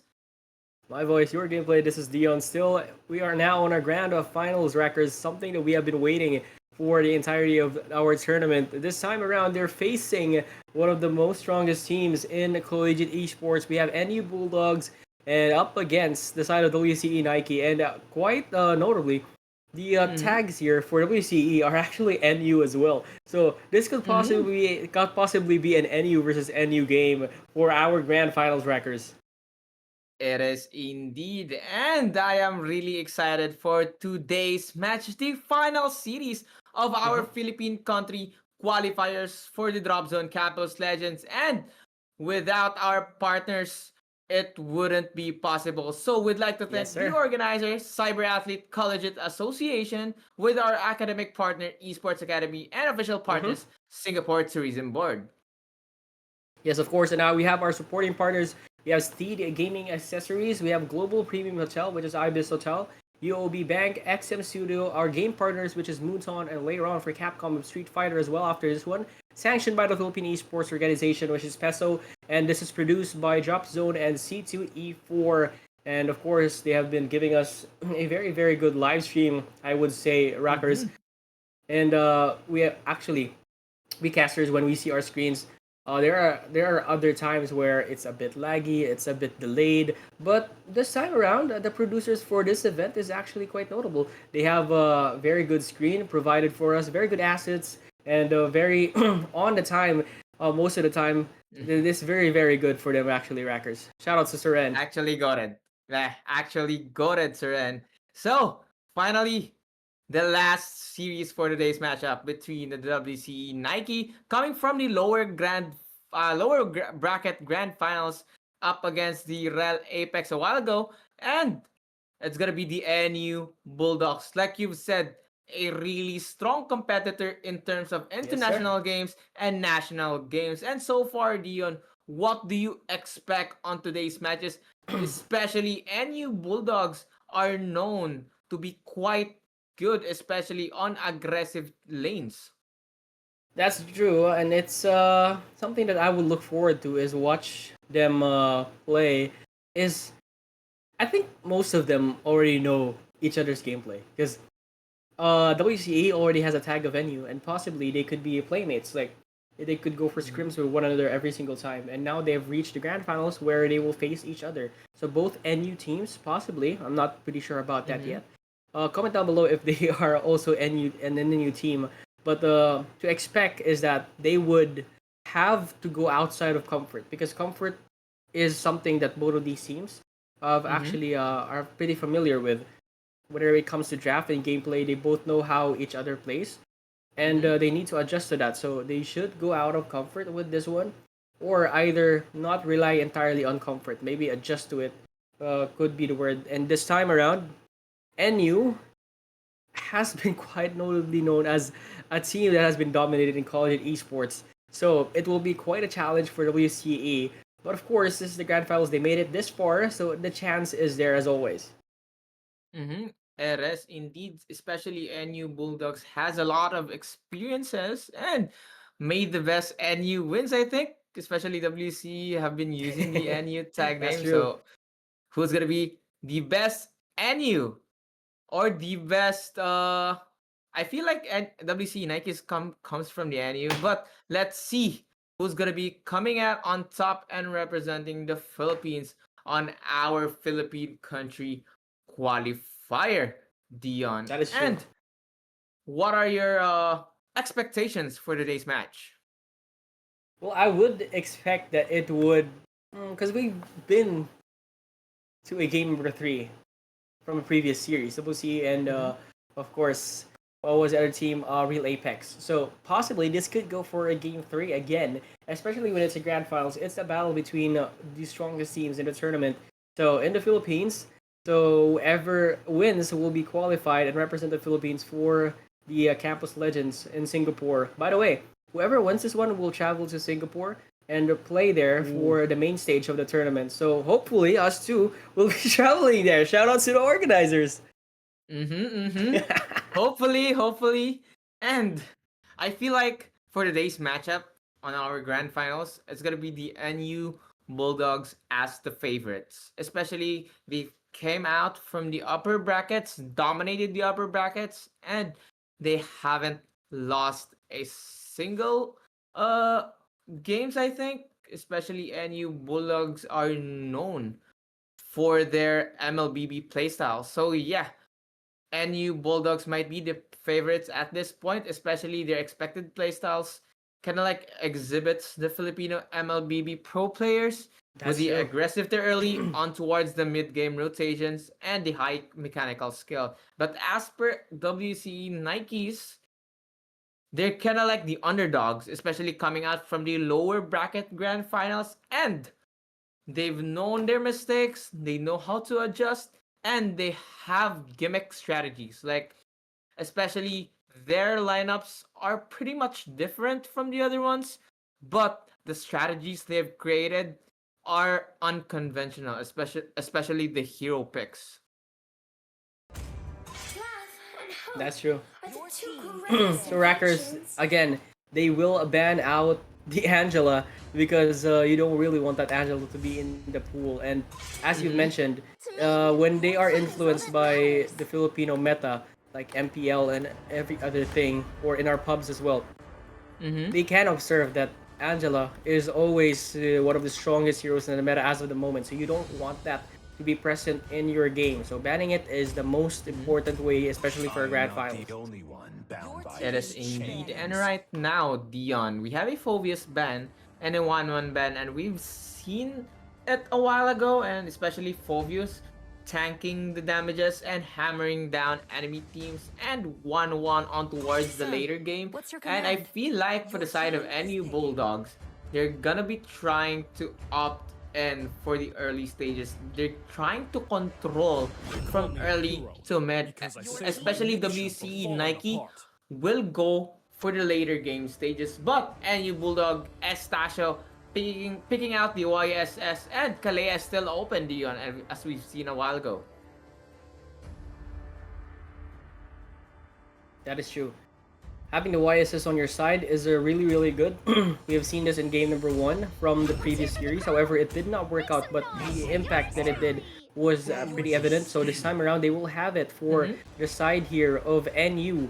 So for the side of WC, it's just awkward to see the both NUs of both teams in the grand finals. But going back to it, they will have the CC and the Getakacha on their hands. Might as well get the Arlot here for more crowd control. And that's it. That's gonna go to Bangsal for this one. So they do have a burst here for the side of WCE Nike, especially Quattro picking out the CC, a burst type of hero together with Gatot Kacha.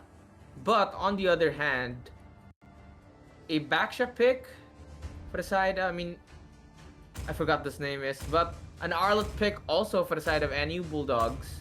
And they're gonna be trying like an early game type of rotation on towards the mid game as fast as they could.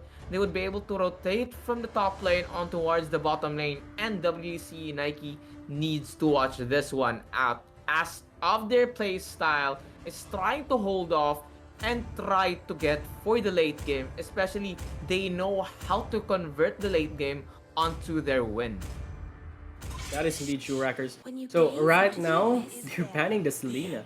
Okay, so maybe Selena is quite known to be there for NU on their draft. So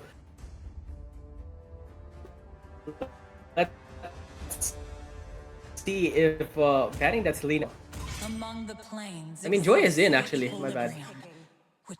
So an Eve ban coming from the side of NU Bulldogs, as they've seen the Eve a while ago, it was really pesky considering the damage output that he was able to give out on towards his enemies, the real world manipulation, and they don't know how to stop it. I don't think for the side of NU Bulldogs, if the WCE Nike would be able to pick that Eve, they just couldn't stop it, especially in terms of their heroes being picked. But the Irithil pick coming from the side of WCE, in which case the crossbows, the damage output, they're trying to burst down on towards the late game, trying to hold this one off.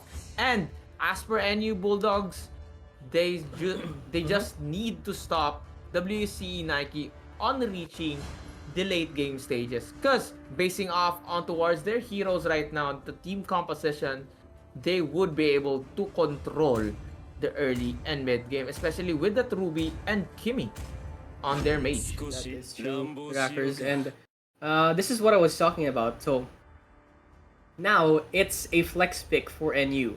You don't really know where this Ruby is going. Either it is going gold lane, either it is going mid lane, because you have the side of this Kimmy to be present as well. Mm-hmm. You don't know where this Kimmy is. You can either put her in the gold lane or put her in the middle lane as well. So these are flexible heroes that could twist out the minds when it comes to drafting for the side here of WCE. So let's see and wait. And by the way, ladies and gentlemen, this is the grand finals, and this is going to be a best of three series for both ends. It is indeed. And shout out to our viewers out there. Just comment, like, and share our streams on towards Twitch and TikTok. So please do like and share and comment your favorites on towards our grand final series between NU Bulldogs and WCE Nike. Yes, yes, sir. So right now, Herrero. I'll look at how they actually play it out. Let's see. Which is Herrero here? Okay. Oh, Herrero is Mm-hmm. actually their gold laner. So this is going to be a gold lane Ruby on our game. So Herrero is their gold laner. We have the a mid lane. Mm-hmm. Let's see, mid lane. Mid Kimmy. lane, Kimmy. Blast is their mid lane. So I was right. It's going to be a gold lane Ruby and a mid lane Kimmy. So it's a flex pick all throughout in our draft. Mm-hmm. Still, for the side of WCE Nike, I feel like NU Bulldogs knows how to counter it, especially considering they've been watching the streams for quite some time, especially for the lower bracket grand finals, and I do feel like they kind of expect the joy for their jungle areas, but they need to re-strategize on towards the WCE Nike, especially. They've been picking the same thing all over again, but it somehow still works, you know? That is really true. And Fate Me Out. I think this is his third game already of picking Irithel, and he's not Mm-hmm. sad about it. He has been winning all these games with Irithel on his hands. Cian as well with the Joy. I now understand the reason why they always ban this Joy whenever they play against WCE. So that's pretty evident. Game 3, he actually picked it out, and that was the problem. That was the game changer for them for WCE. So now we're just gonna wait out for the load of the players so we can head on towards the battlefield. It is indeed. Well, still waiting for Herrero, still 31%. Which side are you more lean on, Dion, especially in terms of team compositions for both teams? I could say that it's team fight centered here for the side of NU Bulldogs. You have YSS that can go in and out. You have that anti-CC Baxia that can go Mm-hmm. for the anti-heal. You have the setups from this Arlot. You also have Herrero that can sustain and can actually deal a lot of Mm-hmm. damage. Either way, he goes Mm-hmm. the damaged build or the hybrid build where you go tank and damage. Or Mm-hmm. you can go for both as well. Or you can go for tank as well. And you have Blast with the magic damage. So it's all centered upon Mm-hmm. how they can play out. And we've seen NU Bulldogs play out with their positionings. They're really good. Now it all depends on how they can execute this one because they can rely on the setup from this Arlot or this Baksha alone.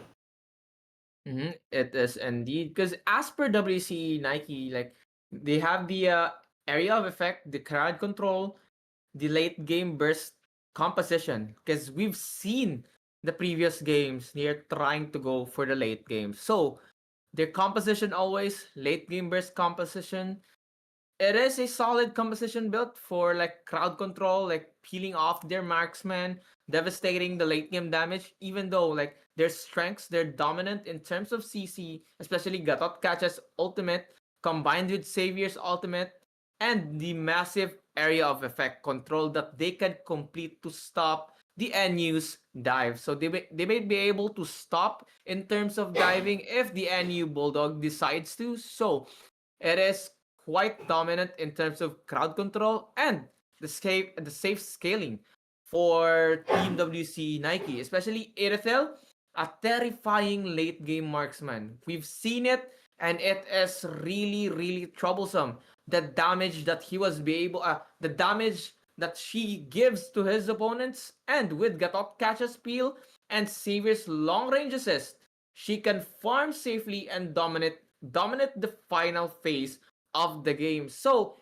if they be able to give Airtel some space and wait out for the late game, it might be WCE's game.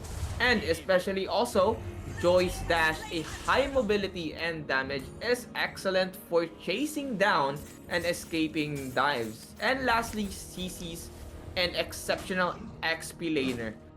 He can be able to burst down and clear waves instantly. Especially her sustains also. I mean, the only thing the WCE weaknesses is a slower jungle. I mean, Joy's clear speed in terms of jungling is much slower than YSS. Because unlike YSS, he can be able to burst down this jungle and control the early game stages, potentially giving NU like a small objective in terms of advantages. And vulnerable to Baksha.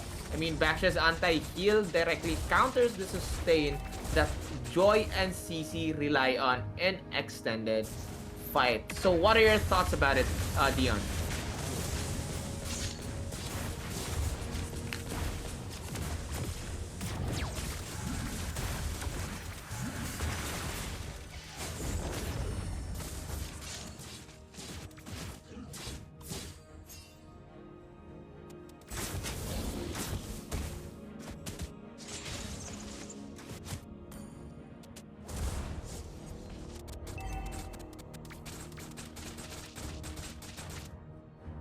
So, yeah, apparently I was muted the whole time I was talking.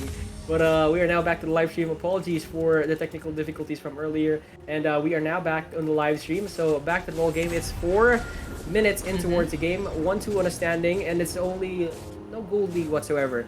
So, this time around, we can actually see the aggression being seen or being deployed here for the side of our WCE. It is indeed, especially 1-2. And WC has a significant advantage here trying to contest this turtle buff area while NU Bulldogs are not giving in and trying to take this turtle out. And they're trying to get this pick off. Quattro on a low HP pops off. The retaliation coming from the side of Team WC.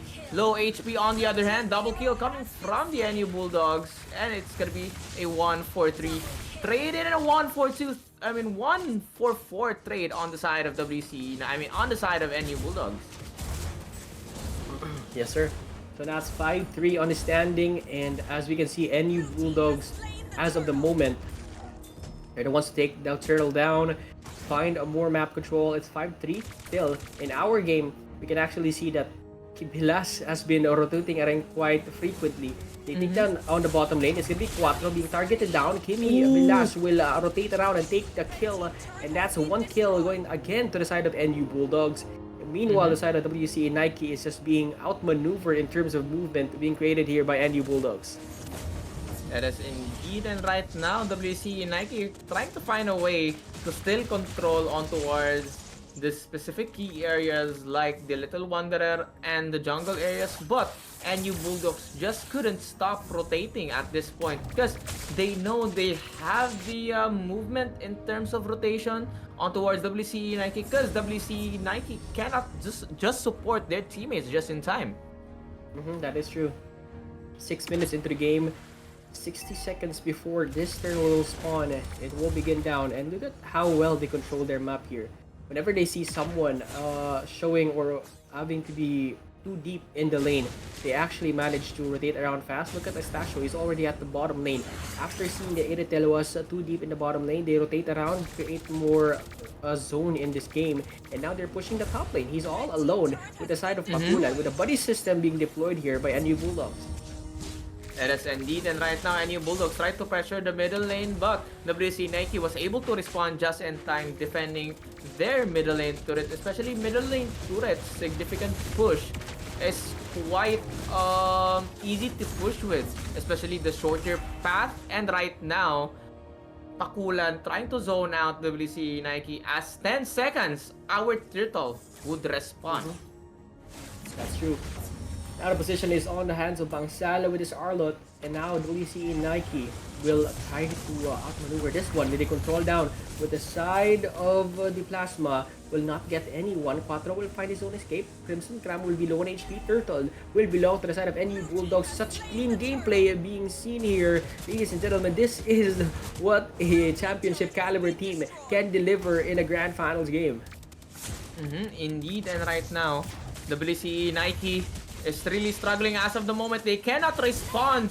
Fate Meow's cry for help on towards the top lane, as NU Bulldogs is still going strong in terms of their momentum. And right now, they are all over the place. And especially, it's still 7 minutes on towards 8 minutes, Dion. And you have to think as well. This Kimi, despite being a middle lane hero, actually went for Sky Pierce, but look at the back lane, he's being controlled, taunted down, but he finds his own escape with another CC. AOG will be deployed, Estasio goes down, here's the control with the AOG, hits down onto 2, but Kram is left alone upon everybody. Now with the dawning light, that does not deal any damage at all. They're far too tanky in this early game. Ruby and Abaxia in front of you, and an Arlot as well. So that's no damage at all from the side of Troven's lover with his savior. Even with the dawning light in front of everybody, no damage whatsoever in this early game. 9-4, we have a 2k goal lead, and the map control here for NU Bulldogs just continues to rise every single time, Rackers. It is indeed, and WC Nike just couldn't respond, because especially NU Bulldogs aren't just afraid of diving in. They're too aggressive in terms of early game, and WC Nike needs to do something in terms of their aggression.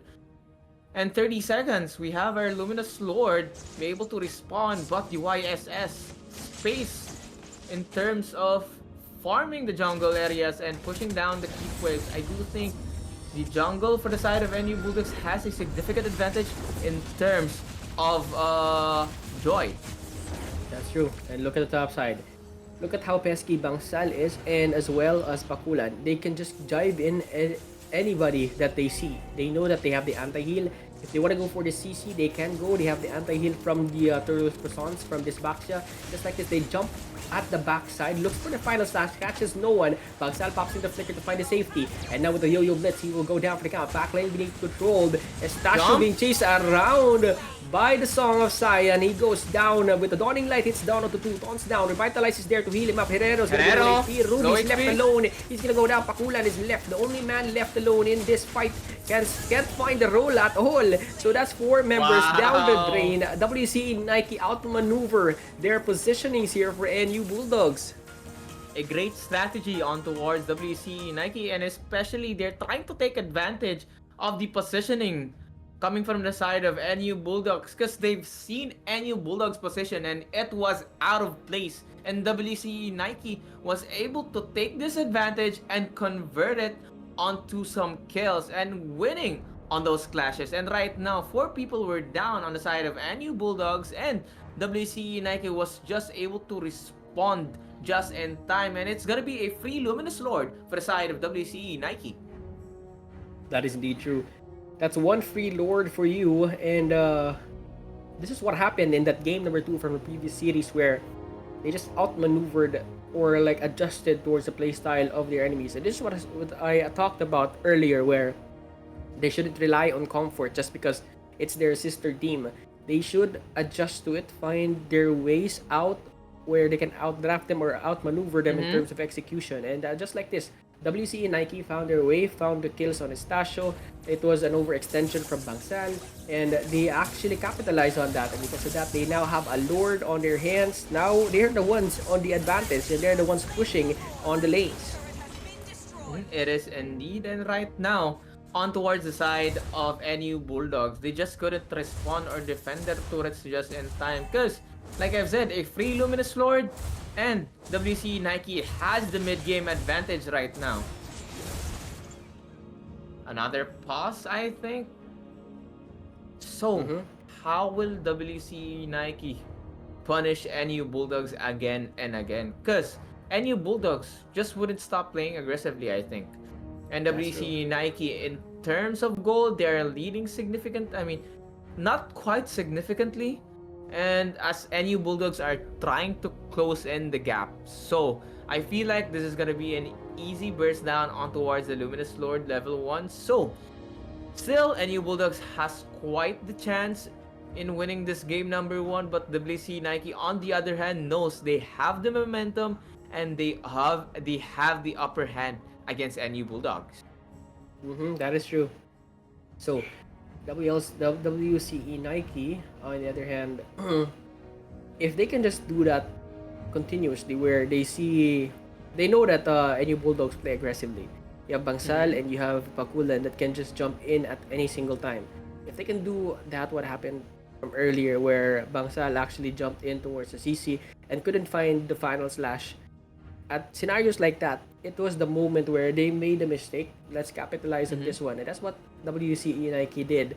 After Bangsal made a mistake, he tried to find a retreat, even popped in the flicker just to find an escape, but couldn't find it.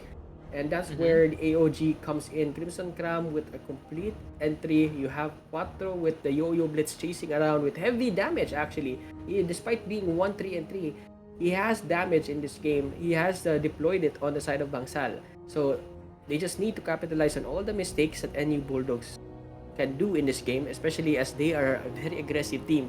So it's a high chance that they will go and go and go every single time, Rockers. It is indeed. And right now, I feel like the weaknesses that NU Bulldogs has been showing is that uh Kimi is Kimi is too weak. Like he is too vulnerable in terms of fight.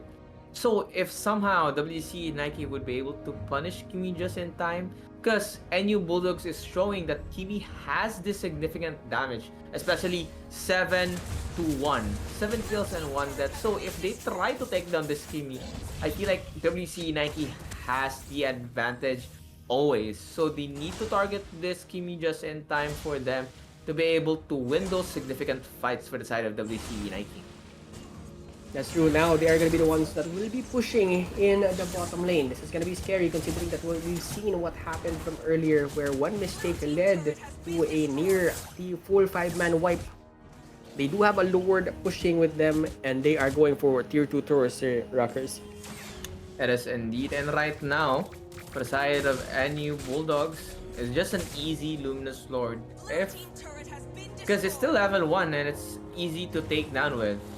They still have the shields on towards the top lane and especially the mid lane as they're trying to hold on for the side of NU Bulldogs while WCE Nike trying to take down, bursting out those jungle areas so that NU Bulldogs couldn't just safely jungle or safely take some items, build some items, and trying to control those areas too. So as right now, WC Nike wouldn't let NU Bulldogs out of their cage. That's true. That's deteriorating their gold as of the moment and their XP as well. It's the fact that they can get any resources out of this one. It's the total lockdown that is being deployed here by WCE. But this time they do respond. They are going out. They just want this purple buff to be available for their core, where in a way, if they can just acquire these buffs, be ready for the next team fight. You have 60 seconds before this Lord will spawn. So they need to find their own ways. Either go for very deep jungle camps and find the escape, or you can just go for side lanes where you can't get caught. But the problem here is that the Lord will be at the top side. WCE will expect them to be in this bottom lane or this Mm-hmm. bottom area. And just like this, they know that they're here. They can probably start to group up, and that's going to be the problem because they are going to be mirrored every single time, being chased around by the map, not allowed to get resources in this game as the Lord will now spawn in. Just like this. It is indeed, and right now, I feel like NU Bulldogs will try to gank out on towards the bottom lane, and they've Oh seen no. Sion just in time, bursting out instantly. And will they be able to get the CC out as Quattro will be struggling to disengage from that fight, and it is really deadly for the side of WCU Nike because it's gonna be a free Luminous Lord bot. The solo kill coming, I mean the solo coming from Cian and Oh Quattro no. trying to help Cian. Ram. It is going to be troublesome, and Pakulan will try to get the skills, but no, it's gonna be the Kimi again taking down Kram just in time, and NU Bulldogs showing how dominant they are in MLBB. That's amazing final slash on this side. He's gonna go down. Iritel being chased around. Estacio is here as well to take the final blow on the side of the Savior. That was a very good read from NU Bulldogs. They realized that, of course, top side is going to be the Lord area. Of course, every jungler will go bot before going to that side. But wait a minute, Herrera's gonna be here, sustaining down, and already with the Turtles Croissants, he's gonna go down for the count as Joy won't be available for this one as well, Rackers. That was a very good read. It's a nature for cores actually, or junglers, that before you go to the Lord and you have the advantageous position, you will go bottom lane. You will clear and fix the waves in order to have a better Lord dance fight. That was a good read from NU Bulldogs. That was a good conceal as well. That was a good catch on the Joy. Now the Joy is dead again. Two times in a row. That's a very deadly for WCE Nike.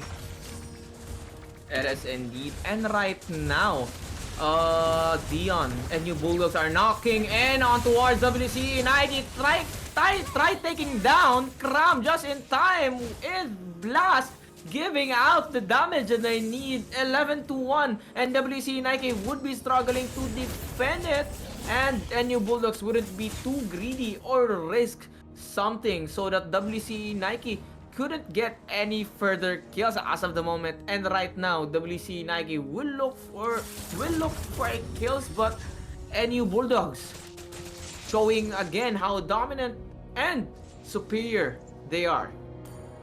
That is true. From a perspective or from a side where they couldn't go out to get resources, this is what I talked about, where they need to go outside. They need to go for deeper spaces just to get the farm or get a pickoff, and they really did. After getting that kill on that Joy, that escalated towards killing more and more people, getting a lord, getting a push on a tier 3 tower, and that's how much you can capitalize on a mistake that is done. Just like that. That was a core position, by the way, that you've killed. You've killed the jungler from WCE at the moment where the Lord spawned in. That was very unfortunate for them, and it escalated so much where they have lost map control, they have lost gold, they have lost XP at this point, and now on the third Lord of the game, they are already so ahead, and it's on their position, no less. So this is gonna be their advantage for NU Bulldogs and WCE. They need to pull off one good setup, or they need to pull off, like what we said earlier, the miracle plays again. And still, in terms of gold, we have a 5k gold lead on the side of NU Bulldogs. And I feel like NU Bulldogs would try to wait for this Luminous Lord, or would try to take a pick off before getting on towards the Luminous Lord. But we are seeing right now is WC Nike would try to get this steal, or would try somehow to contest it, but we've seen NU Bulldogs waiting patiently on towards the bush, especially the Ruby, Herrero, and Baxia also. And it's gonna be a free Lord for the side of NU Bulldogs, and WC Nike would just have to wait out and hold on towards their soil. Yep. Lord on their hands here for NU Bulldogs. It's going to be problematic for WCE. One crucial mistake could lead to the end of this game number 1. Mind you that this is just a best of 3 series for our grand finals, not a best of 5, and it is now knocking on their doors here, Rockers. Indeed, and right now pressuring the 3 lanes, I don't think WC Nike would be able to respond or defend those turrets. Because they need to give it out somehow. The Luminous Lord is knocking on towards the top lane. They cannot burst it just in time. Trying to disengage from that fight, and this might be a possible last clash indeed, or no? No, for now, but the minion waves are scourging in this bottom lane. They are concealed for the meantime for NU Bulldogs. They will charge in, barrels in towards the backside. It's gonna be Crimson Scram, gonna be caught up in the fray. It's the tower already destroyed. Final slash onto 2. The combination is already there. Bangsal chases down for the back lane. AOG hits down onto 2 as well. Pakulan is there with the Tortoise Passans. It's down every time. Herrero in front, but being chased around by 2 members. Flickers out to safety. Vilas is there to actually deliver the damage. Too deep here for Cuatro as he goes down. 4 members left for WCE Nike. Minion waves are already scourging in. NU Bulldogs continue to dominate in this game, Rackers. 18-9 in our 18-minute mark of our game. No towers left or no turrets left for WCE Nike. It is. They're now on towards themselves. They will try to get this miracle pull off somehow. And we are on towards our 7k gold lead for the side of NU Bulldogs. And I do think NU Bulldogs would just have to go for it, or will try to wait for that Luminous Lord, especially Luminous Lord a level 3. And it's quite powerful indeed. So in terms of ending it, they somehow need to wait this Luminous Lord. That is true. It's a battle of patience here for NU Bulldogs. They don't want to rush things. It's either they find a pickoff or they find the objective before going on the higher grounds here. Now with the Mountain Chakra, they reveal the positions. They know that they are not moved at all. Karam is gonna be there. He gets caught. AOG commits to just finding escape, but once again, get away, he says. Crimson Karam with the Revitalize will not be enough to save him. Pakulan's low on HP. Sian looking for that charge with that energy dropped in, but couldn't find his way in towards the clash. And this is what I talked about. One pickoff leads towards the Lord now. Very dangerous spot for WCE Nike. It is indeed. And right now, 5 seconds. Will the Luminous Lord respond? And it's gonna be a 5v4 situation. And I feel like, for the side of NU Bulldogs, they would have to wait this Luminous Lord. And as per Joy, he somehow wants to cut the creep waves, but doesn't somehow wanted to risk it. 19-9 in our 8k gold lead in our game. Let's see, as the Lord will be pretty important on this end. It's always the side of Pakulan. They should expect this for WCE. It's Pakulan always to go first. If they actually match up the aggression, if they go towards Pakulan, it's gonna be Bangsal that will jump in with the final slash. It has happened quite frequently, and they need to be wary that this will happen again, especially with the Lord on the hands of NU Bulldogs here. And right now, NU Bulldogs try knocking in on towards their bases, and I cannot see as of the moment. They're trying to go in, trying to get this stun, and a solo kill probably, and another kill coming from Blast. Legendary kill on towards the backside. I mean, backline indeed. Cuatro on the low HP with a beautiful stun coming from his statue, and Bangsal bursting out. WCE Nike, and this might be it, ladies and gentlemen. 4 versus 1, and insta-lock indeed. What a match. What a match indeed. A back and forth game between WCE and NU Bulldogs, but NU just, even despite being down by gold and XP, they still found a way to come back onto that one. And look at their rankings on their heroes. Anyway, they actually delivered in that game. Like even being down, they found their own concealed plays, hunted down this Joy. Sian was pretty strong in this game. He was able to kill down the Herrero or a Blast, even being alone with that anti-CC with that ult. And because of that, it led towards their victory, 23-10. They just adjusted towards their gameplay, found their ways out of the pit that they were in. Even being locked down in their base, they still found a way to get gold and XP. That was a really good game, number 1, Rackers. It is indeed. And right now, we still have game number 2 and game number 3. Will the WCE Nike force a game number 3 on towards NU Bulldogs, or Will NU Bulldogs sweep this one out? So we'll never know up until our game number 2, Dion. So I think we need to be right back after a short break. Yes, sir. Players need to prep. We need to prep as well. We'll be right back after a short break, ladies and gentlemen.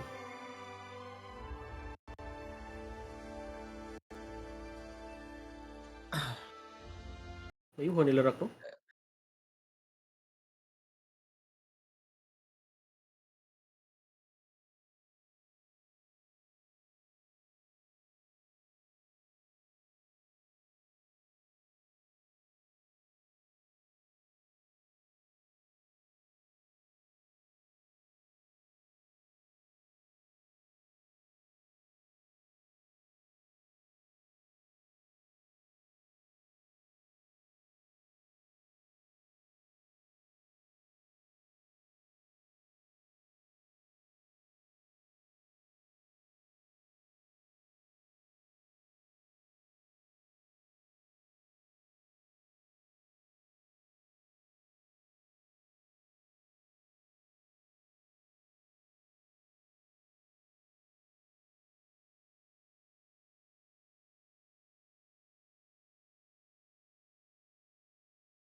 Okay, okay. Hello, ladies and gentlemen. Welcome back to the stream. This is Campus Legends. Still, we're now 1-0 on our grand final score with NU Bulldogs on top. One more win for them, and they will be the grand champions, or they will qualify for Campus Legends in the main stage. We are still your casters for today. My voice, your gameplay. This is Dion, and I'm here with Rackers. All right. Thank you so much for having us, Drops on Campus Legends. And we would also like to thank the partners for this event because this event wouldn't be possible without them. So, for our Philippines Country Qualifier, the organizer committee, Cyber Athlete Collegiate Association, with our academic partner, Esports Academy. Official partners would be Singapore Tourism Board. Supporting partner is Steed, the gaming top tier accessories, Global Premium Hotel, which is the Ibis Hotel, UOB Bank, XM Studio, with our game partners Moontoon and Capcom for our Street Fighter event, and sanctioned by the Philippine Esports organization with this, which is PESO, and produced by Drop Zone and C2E4. And special thanks also to Sir Ian for having us here today. And this is our game number 2 series between NU Bulldogs and WCE Nike. So, what should WCE Nike look out on towards NU Bulldogs, Dion? Well, they need to, like, similar to what happened in that previous series. Like, this is what happened, right? They face up against a team that is very aggressive, and I Mm-hmm. have to say, NU Bulldogs is much more aggressive, especially their XP lane and at their roam position. They could just jump in any single time, and that was the main problem. Now, Mm-hmm. if they want to fight with this one, they would have to adjust again and play with the pace that they were playing. Similar to what happened in the game number 2, where they adjusted and they were the ones that Mm-hmm. had the lead at the early game, and that actually led out to them winning the entire game and the entire series afterwards. So they need to adjust once more this time, but it's a tougher challenge. You're up against NU Bulldogs. This team plays really, really aggressively. So they need to Mm-hmm. play like them. I mean, not just like them, but adjust towards their gameplay. And yeah, that's what I can see that WC can do up against NU Bulldogs in this game number 2, especially in a do or die game. It is indeed. And right now, WC Nike needs to tone down their strategies because they've been picking the same thing all over again. And the thing is that they've been read on towards NU Bulldogs. I mean, NU Bulldogs superiority is still there. And even though WC Nike is the underdogs, they still need to watch out on towards NU Bulldogs. Try to create like a surprising strategy so that NU Bulldogs would be caught off guard. And special thanks again to Sir Ian for helping the Cebu earthquake victims. So That's true. yeah, That's true. thank you so much. So for context, guys, an earthquake struck here, a part of the Philippines, which is Cebu, and that led to a lot of victims or like have their house destroyed, have the roads destroyed, and that was a Sir, problem. And what's your you know, command? Sir N Team was is a banned. kind soul with a genuine heart to actually help out. So shout out to him. Not only is he giving absolutely great production, but as well giving out his great heart rackers. Am I right? It is indeed. To So I me, feel your like the team more is you all that give, the more matters. you'll be handsome. So guys, if you Mm-hmm. want to give more towards the victims, I feel like you're gonna be handsome even more. Cause Sir Ian is handsome, but he is even more handsome. So yeah. That's true. That's true. I believe that. I believe that. No doubt So about it. focusing on towards our draft, we have a fanny pick for the side of I will choose WCE my Nike own Your and an team path. Arlet is band banned. for them too, but a 1-1 ban on towards NU Bulldogs because I feel like they're trying to get rid on towards their comfort heroes on the side of WCE Nike. And this is going to They be. call me a I hero really don't know why because I they ban out the saved my 1-1 nation from far too falling much. apart. But okay, ban out the 1-1. Why is this gone as well? Fanny will be gone as well. So they don't want this Fanny to be present in this game Mm-hmm. after It is. realizing that they will get 2 meta picks on their side after getting 1. Mm-hmm. So right now, I feel like there's a lot of opens Angela. actually. Angela's Angela open. too. Angela, Always Diggy, on the way. Hayabusa, Your team Lancelot, is a lot of banned. meta picks actually, but we have a Matilda pick, and for sure it's gonna be a roam or a possible mid. What do you think? This is going to be a roam because it's already in the hands of Crimson Cram. This was swapped out, and you want this to be a roam.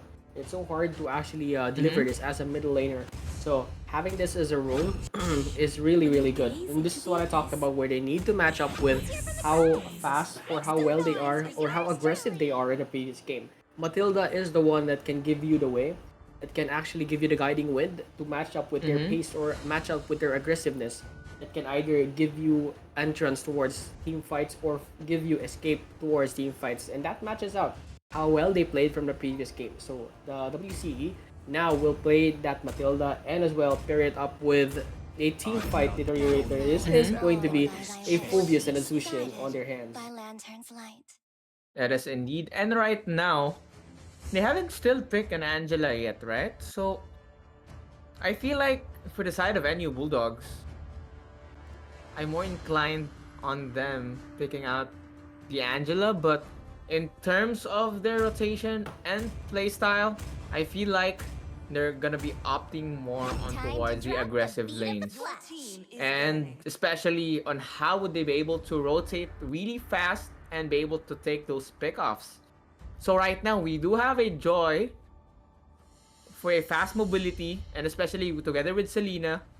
I also has mobility hero. I feel like all of the NU Bulldogs heroes are on high mobility. So on towards the WCE Nike is that they're trying to get a playstyle where they be able to pick off and at the same time give more damage on towards NU Bulldogs. That is indeed true. So this time, it's going to be a CC. Actually, I like the CC up against the Phobius. The Phobius might be very strong during team fight. It's a very good chip ban on the other hand. And on this time, you have the advantage of the CC because on all the occasions where I've seen the CC battle up against the Phobius, it's always the CC rising up to the top because of the yo-yo blitz that it can provide. Now they will go for the backsha again, and this gives you that good team fight efficiency because you have the Tortoise Poissons, which is the anti-heal. If this Phobius just continues to find that Infernal Pursuit, he can jump in from time to time, but the sustain won't be there as much because of the ultimate that can be provided by this backsha. It is indeed. And right now, they do have like a Beatrix and Freya pick. I mean, there's a lot of pro players and players don't like Freya, and especially because I feel like Freya is much more buff and at the same time it's just too OP. But I don't think so. But right now, another fast mobility type of heroes for the side of NU Bulldogs with Baksha and that Granger. Will the WCE Nike foresee game number 3, or will NU Bulldogs close this one out? This is going to be the question and the problem that they're going to face in this game as WCE. They have a draft that is centered, and this is the hero that Rackers has been looking for, and Lancelot has finally been picked in our game. And yes, it's Lancelot up against the side of a Joy. So right now, I'm kind of like jealous of their skin, especially the NU Bulldogs. But right now, we're back at the Land of Dawn. This is the Campus Legends Grand Finals between WC Nike and NU Bulldogs. This is game number 2 and 1-0 currently as the standing. That is true. One more win for NU Bulldogs and they will proceed to being qualified for the main stage. It is indeed. And right now, as we've said, they're trying for the side of NU Bulldogs. They're trying to clear this blue buff instantly, while Lancelot is still clearing out. I mean, look at the Joy. Instantly takes down the blue buff indeed. Goes for the red buffs, trying to clear those mid lane. And on towards the bottom lane, Bangsal is only playing solo. I feel like there's gonna be a first blood coming in for the side of WCE Nike. Will they be able to push or dive out or not, as Bangsal would survive that clash? And this is because of the vengeance that he has popped in at the right moment. He realized that if they're going to be going to the bottom lane, you have the Lantern Flare, you have the Matilda as well. So that's 3 heroes trying to rotate up against Bangsal, but with the side of the vengeance popped in, that saved him and that kept him alive. Now he's still on this lane. He has the XP ready, and allowing him to be in this lane is very, very good for NU Bulldogs. because he is going to be ready for the team fight later on with the Yo-Yo Blitz. Now this time around, the arrow connects for the side of Blast as they get a kill backside. It's going to be Quattro being chased around, being danced around by Estasio, creating his way in. Pakulan and Estasio, just once again, the duo system working here for NU Bulldogs. It is indeed, and right now, NU Bulldogs has a significant lead around 1k, and it's still on towards the 2-minute mark.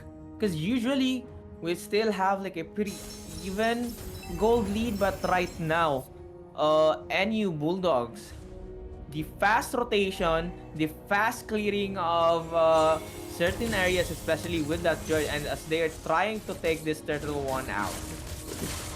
And this is quite unfortunate. This is the second time that they rotated around on both side lanes, but they are still unsuccessful in finding the kill. And NU Bulldogs, they utilized their emblems on this one.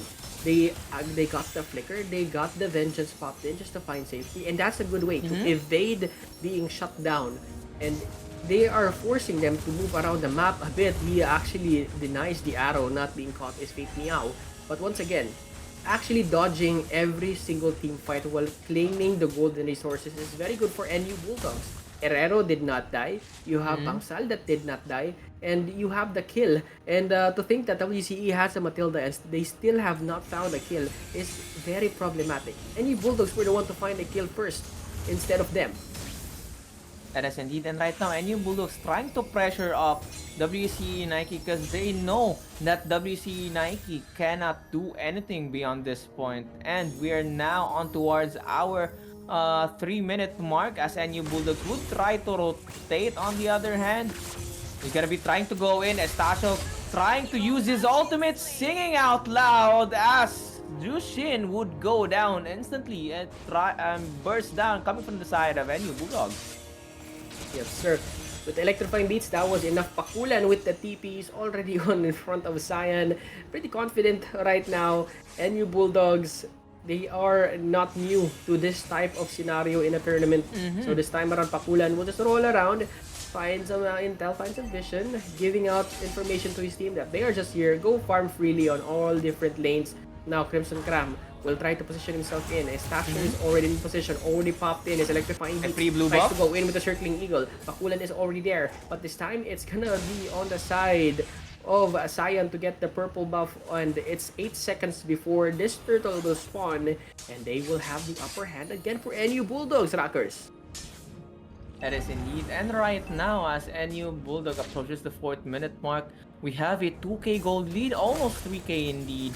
And Quattro going solo on towards the bottom lane, tries to hammer down. The backup is here on towards WCE Nike. Will they be able to take one out? Quattro goes down immediately. Electrifying beats has been used. Doesn't connect at all. But Cian on the other hand is in low HP. But Bangsal would try to pursue as he doesn't want to get killed on the bottom lane as of the moment. This is how clean they have been playing. Bangsal and Estasio finding down Cian that's low on HP. Does have the guiding wind to find the escape, but once again the lantern flare and as well the Abyssal Arrow forced to pop in the Crimson Beacon just to find the escape. And now it's Pakulan being tossed around, and now with the Circling Eagle being denied again. This is how clean NU Bulldogs have been playing. They're even TPing with confidence here, thinking that they could not do a single thing to what NU Bulldogs are doing. They play so safe. They watch their movements very slow. They even jump in with the Abyssal Arrows here. I feel like WCE doesn't, I mean, like you've said, cannot do anything at this point as NU Bulldog dominates the early game stages. And right now, they're trying to push down the middle lane as bottom lane is secured by the side of NU Bulldog as Estasio would try to go in, would try to steal this blue buff, and Herrera on the other hand tries to combat with Cyan, and Cyan just cannot do anything. Herrera is just too powerful and Cyan lives another day right now, but on the other hand, Pakulan is there, tries to secure those kills on the side of NU Bulldogs, and this has been a dominating match so far for the side of NU Bulldogs. They couldn't do anything. Every single time they rotate as 3, leave one on the side lanes, leave the other on the other side lane. They can zone out with Bangsal, they can zone out with Pakulan, they can take objectives easily. They would risk the lives of their teammates just to get those objectives, and they couldn't even find a kill on those being traded off. And now another Abyssal Arrow will connect. They will get all the tier 1 turrets already. It's still 6 minutes in towards the game. 20 seconds before the second turtle will spawn in, or I mean the last turtle, I mean. So this time it's 4-0 WCE. This is having a hard time at this point, Rockers. It is indeed. And right now, 20k gold lead. I mean, 5k gold lead. I mean, for the side of NU Bulldogs as they try to go in. And Quattro, on the other hand, they cannot do anything at this point. They are just quite too tanky. And also, the damage dealing for the side of NU Bulldogs is just there. They are too aggressive to go beyond at this point, as WCE is now struggling to fight back against NU Bulldogs.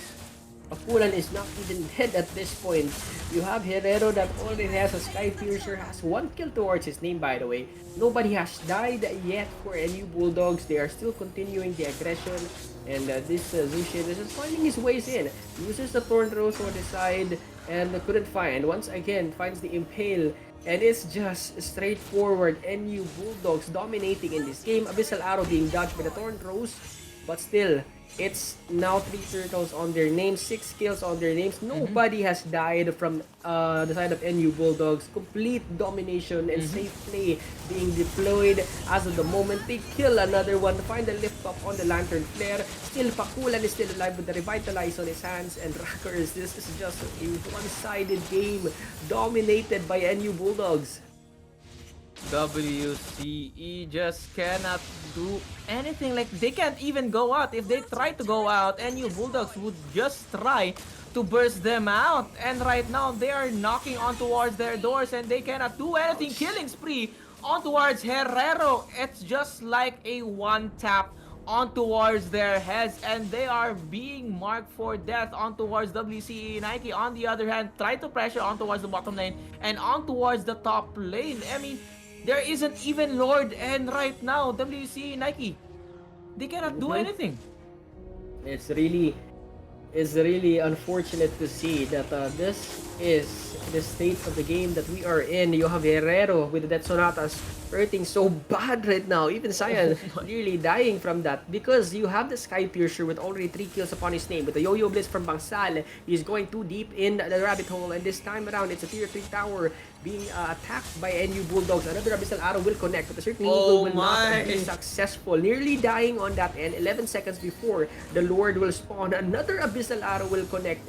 The Rhapsody and Sonatas are being brought out. They're just forcing and trying their best to actually defend this. Circling Eagle, of course he's gonna cancel this. He does not want to go in right now, Rockers.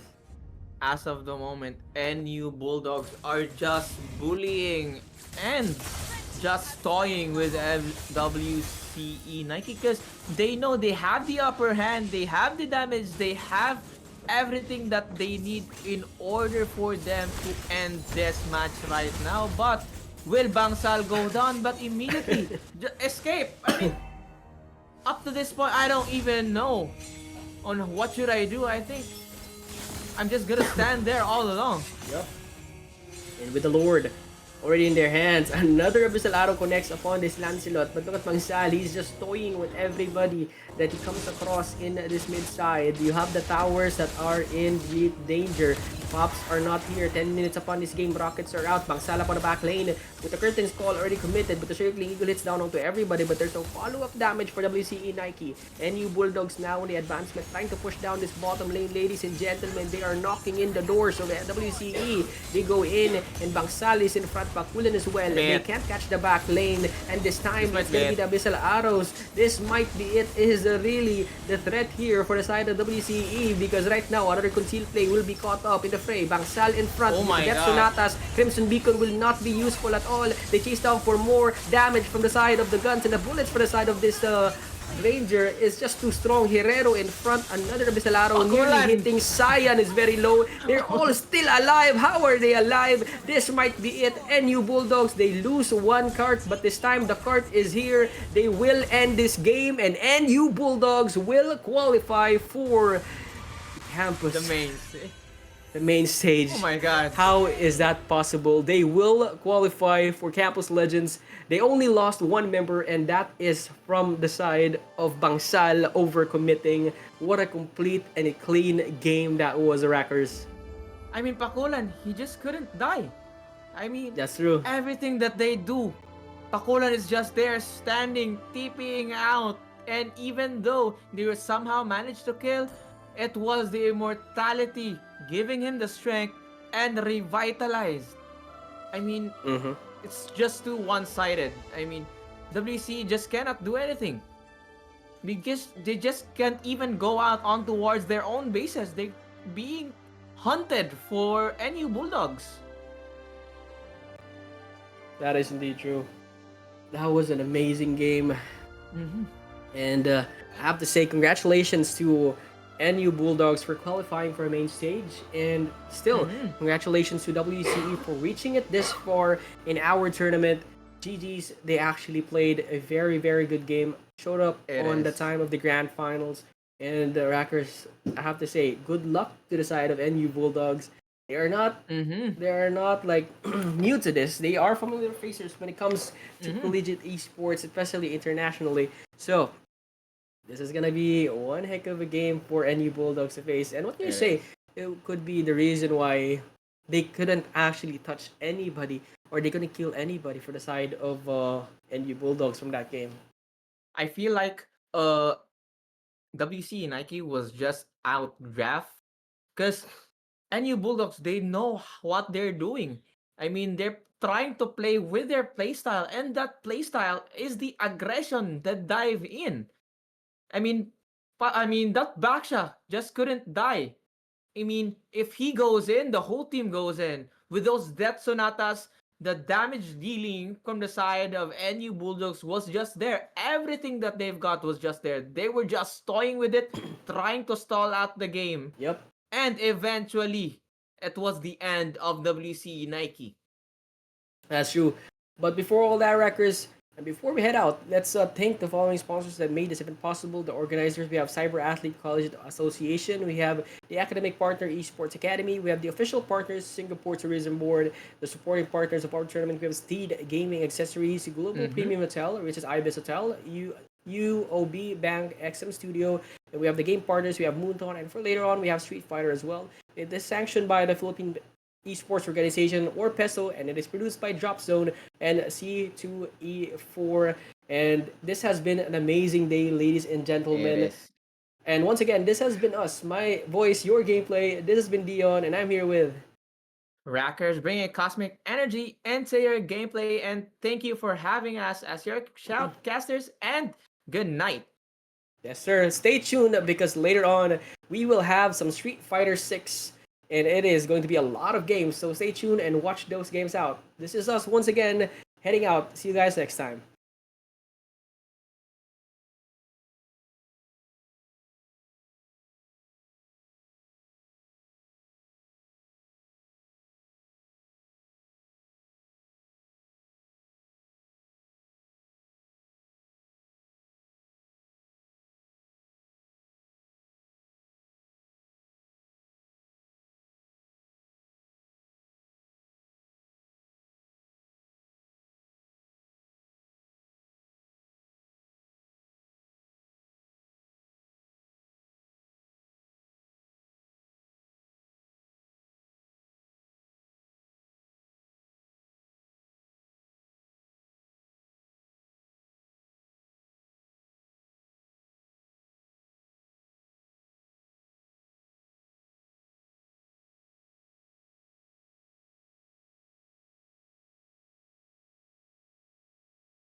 Good afternoon, ladies and gents, and anyone else.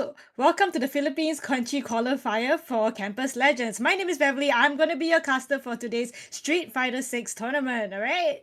First of all, we'd like to thank our following sponsors, organizers: Cyber Athlete Collegiate Association, academic partner, Esports Academy, official partners, Singapore Tourism Board, supporting partners, Steed, Global Premium Hotel, UOB Bank, XM Studio, game partners, Moonton and Capcom, sanctioned by Philippines Esports Organization, and produced by Drop Zone and C2E4. Once again, thank you so much for joining us today for Street Fighter 6. We will be heading into our game in just a little bit.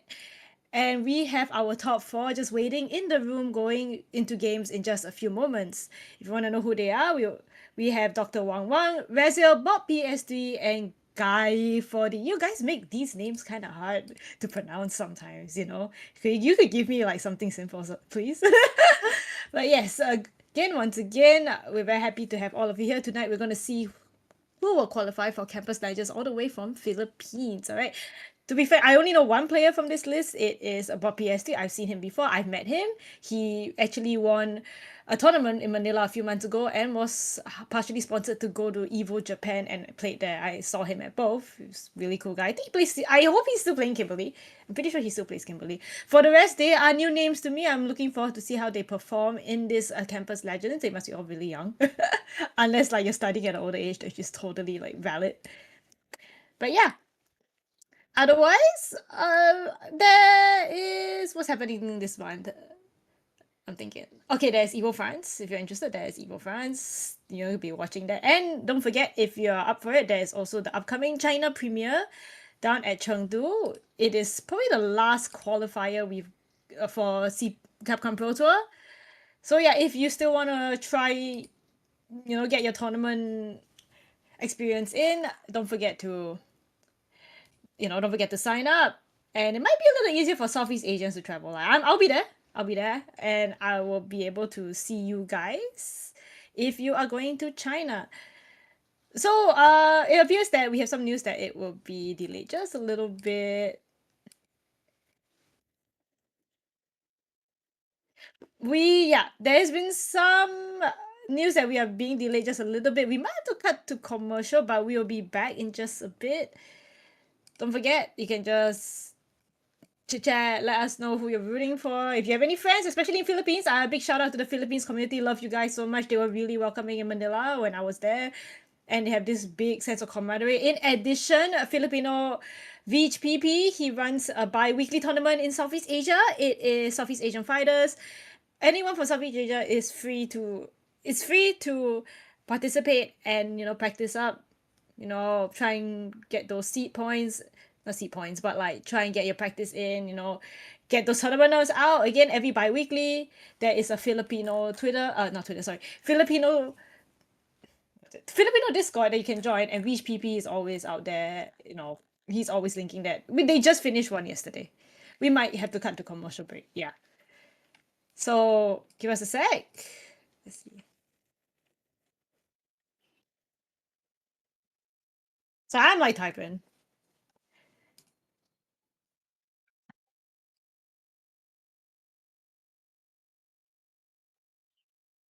Yep, we are indeed going for a break. Give us for a little bit. We will be back with our players.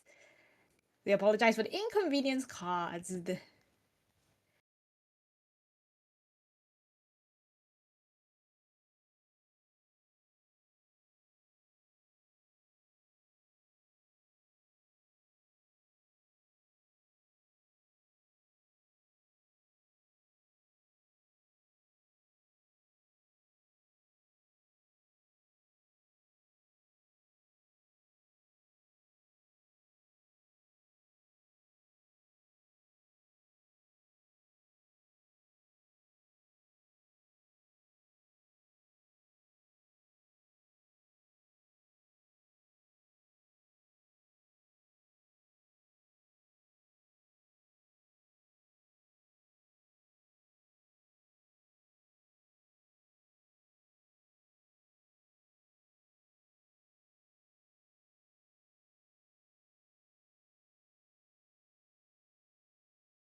Hello, we are back. Welcome back to Campus Legends Philippines, a qualifier.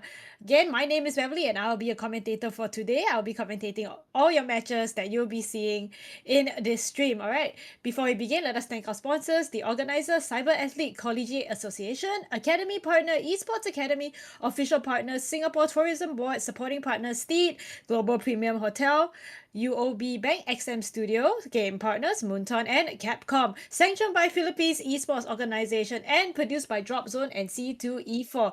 We'll be going into our top 4, and the bracket consists of Dr. Wang Wang, Raziel, Bob PS3, and Guy here 4 with numbers in his name, and I cannot pronounce. Alright, as you can see, we are hopping in. Our first match will be Raziel versus Dr. Wang Wang with the Terry and DJ, which they will be selecting in just a couple of moments, and you can just see it right there. This is a matchup that you don't see that often, but Terry has been rising up the ranks in pro play. There are some pro players who have been using him and they have seen quite a bit of success with Terry. He is considered quite high tier in the tier list, but DJ is not to sleep on. There are DJ players in where I'm from Singapore. We have, of course, Sian. Sian has always been using DJ, and quite recently we have seen our guy, his name is Igor. He was in Campus Legends Singapore. He is also a DJ player, but again, they are selecting their characters. We'll be hopping in just a moment.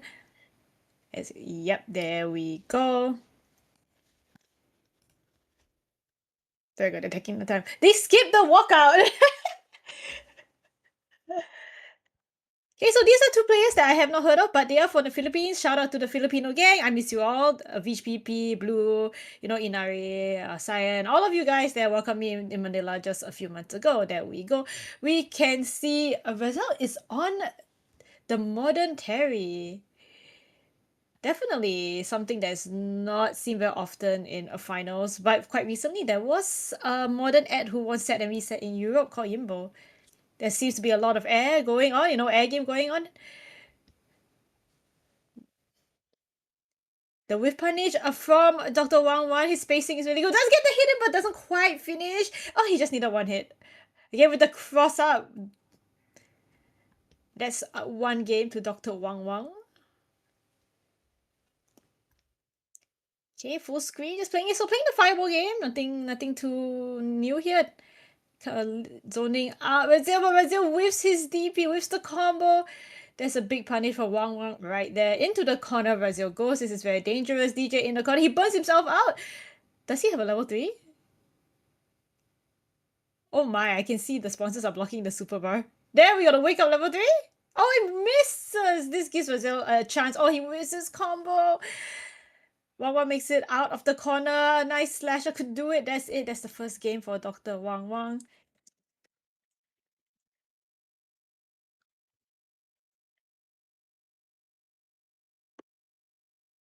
Okay, are we seeing a character change? Oh, we are! We're seeing a Ken instead. He's picking those Dante colors. Alright, big shout out, Devil May Cry. It was Dr. Wang Wang who won again. Dr. Wang Wang takes the first point.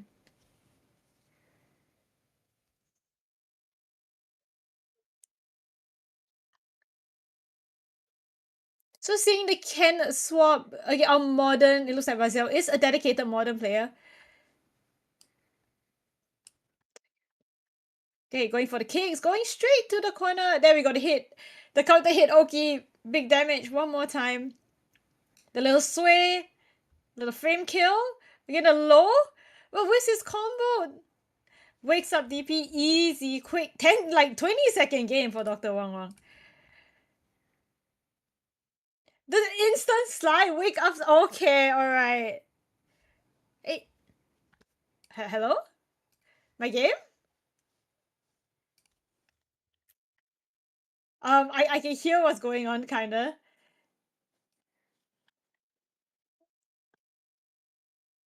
Hi, production, I can't see the game. I see Gal and Marissa. I think DJ just won that, but I had no idea how they won it. I just heard DJ wins.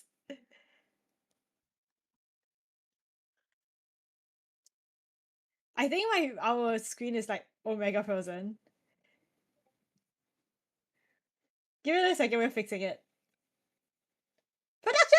I need you guys! There we go. All right, I'm back. So I did not see how Dr. Wang won. It was a 2-0 on Dr. Wang's side. It was very clean. It looked like Roselle was trying to challenge all the Okis, but they were all real. As you can see, the counter hits were consistently there. So it looks like Dr. Wang was completely aware of his own setups and his own Okis and the follow-up. So he dropped a couple combos and Roselle as well, but let's give up for Roselle for making it this far. It's not the end. He always can come back with more training, more practice. So yeah, our next match should be happening soon. There is Bob PS3 and Guy had I know Bob PS3. I don't know if you missed it just now. I talked about him. He was in Manila. And what happened was that he actually won a local tournament there. He Pop Alpha. And because he won, he was semi-sponsored to go to Evo Japan this year, which I met up with him in both occasions, both Manila and Evo Japan. He's super nice. He plays Kimberly, and I'm not sure what his opponent plays. Again, these are mostly new faces. And big shout out to the Filipino community. You know, my guys, if you don't know, those from the Philippines, VPP runs bi-weekly Southeast Asian tournaments called SEA Fighters. If you want to step up your game, if you want to keep practicing, you want to keep those matchups, you want to climb the ranks and get rid of your tournament nerves, look out for the Discord. I think it's called, let me check, FS6PH. They are for all from Philippines. Again, they run a tournament and a lot of really good players are there. And almost every other week you'll see some familiar faces. All your matchups, get rid of those tournament nerves and give Southeast Asia some love. It is quite hard to get tournaments running in Southeast Asia compared to places like Europe or NA where they have like Tampa Never Sleeps, Salt Mine League, and there is also set every Tuesday for Europe. Alright, looks like they're selecting the characters. I can see there's the Kimberly they were talking about. That is Bob PS3. And I see a Terry being hovered by Guy, is it Gaia Hut? I'm gonna call it Gaia Hut. Okay, I'm gonna call it Gaia Hut. I know Filipinos seem to have a thing for putting numbers in a name like High Score. High Score is another really good player. Looks like he's not here. But Pop PS3, you know what? You qualifying and big props to you right here. Let's see how your opponent. We have two Terrys, like top 4. We have seen multiple characters. Oh, okay. Again, Terry does have some low fireballs. I'm not sure how Kimberly is going to go through it. I don't think she will be using her slide as often. But again, this is Bob PS3. He has a very distinct playstyle. And it fits his Kimberly very well.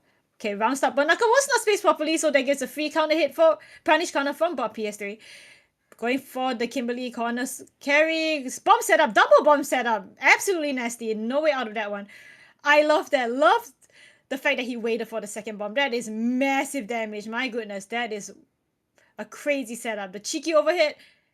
I see the attempt for the air to air. The drive impact. Almost a perfect KO, but the grey health was sitting, so it was not. But I will definitely count it. I see he tried to whip punish. Nice jump, avoiding the burn knuckle. Gaihard trying to perfect parry something to take his turn back. Okay, he got his cans back. EXDP, get off me. I do not want to guess on this character. No punish on the target combo. Instant level 3, very standard Kimberly play. We gotta get that level 3 in. Get the damage boost, get the speed buff. Kimberly is one of the few characters who wants to catch out early.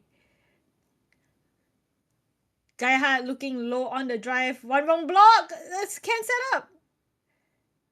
The wild DI, of course it doesn't land. That jump from Bob PS3. Quick game for Bob PS3. It's 1-0 up on him. Nice check. Okay, both of them drive rushing at the same time. Bob PS3 choosing a much faster button. Got the counter hit in. Can get off me. The elbow drop does connect with the drive rush. This is looking very good for Bob. He is converting almost everything he's got, but I can see Gaihard trying to fight for his turn back. He doesn't seem to be getting his turn. He has got all these successful EXDPs to get Bob off him. Big Buster Wolf, are you alright? Kimberly's drive gauge is looking alright, good. Oh, the neutral jump completely whiffing the drive reversal. That's 1 point up on Gaihard. I see the air-to-air attempt. Definitely respect that. The elbow drop is quite obnoxious. All right, the reaction from Bob with the single check on the jab. Definitely going to see a side swap. Oh, no side swap. Guess I was wrong. There we go. Again, the level 3 cash out. Round 2. He can definitely build that meter up for round 3. Not a big deal. His Gaia Hut. Using, again, his driver. And just not being aware, he burns himself out. That is unfortunate. The jumps from Bob PS3. Gaia Hut does have level 2 or level 1 on store. Can he get out of it? The delay jet from Bob PS3. Bob PS3 is on match point with the level 3 buff. Looking a bit scary, but Gaia has shown that he is able to come back. And he can take games from Bob PS3. The can setup EXDP does not work! That is massive. Look at the damage from the double can setup. That's crazy. Yeah, it Bob PS3 cashes out. Level 2? There we go. That's it. Every hit was meticulous. Every setup from Bob PS3. Well played, but we have to give it to Gaia Hut. His EXDPs were like 100% hit rate, which is kind of crazy, honestly. But it's hard, you know, it's really hard to get off Kimberly's relentless pressure. Eventually, when you EXDP too many times, the Kimberly is going to read it. And again, with that double can set up, the EXDP doesn't even work, which is insane. Like, you're supposed to guess, and EXDP is like, I don't want to guess button, and you still get hit when you land. So that double can setup is absolutely nasty, and Bob PS3 manages to land it like twice. And he was really optimal with the combo as well, but we had to give it to Gaia Hut for taking a round off him nonetheless. Very, very good showing. Gaia Hut is not the end. And it looks like the two players that are moving, oh, be Dr. Wang Wang and Bob PS3 into the finals, which is the best of 5.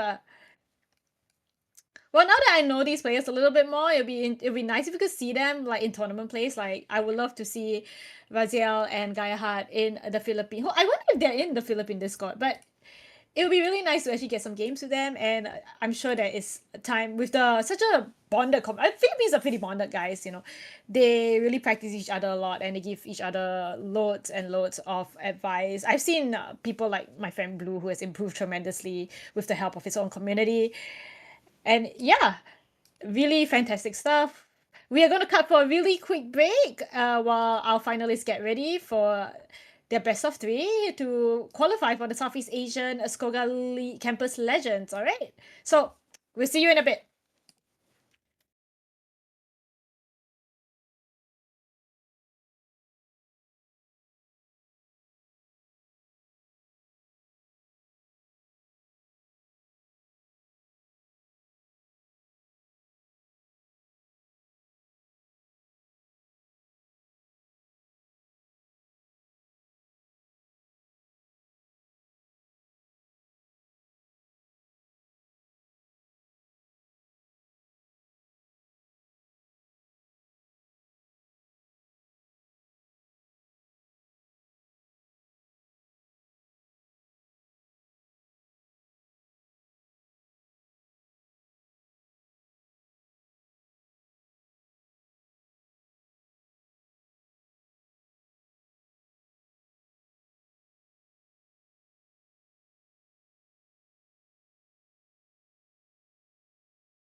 So hi, it appears that we have missed the finals, which is unfortunate and that is sad. But due to technical issues and some server problems, we could not get the match. But that is okay. It looks like Bob PSD has won, and well done to him. Again, I've met him before. He is a fantastic Kimberly player, and I hope to see him in Singapore to represent Philippines. And it's been great commentating, even if it was brief. And I always enjoy taking the opportunity to do this, and this is absolutely still a dream for me. All right, once again, I am Beverly, and we are signing out. Again, one more time to thank our sponsors, organizers, Cyber Athlete Collegiate Association, Academy Partner Esports Academy, official partner Singapore Tourism Board, supporting partner Steed, Global Premium Hotel, UOB Bank XM Studio, game partners Moonton and Capcom, sanctioned by Philippines Esports Organization, produced by Drop Zone and C2E4. Thank you for participating, and you will probably see me once again, maybe another time soon. It was nice seeing all of you. Thank you so much, and we'll catch you in the future.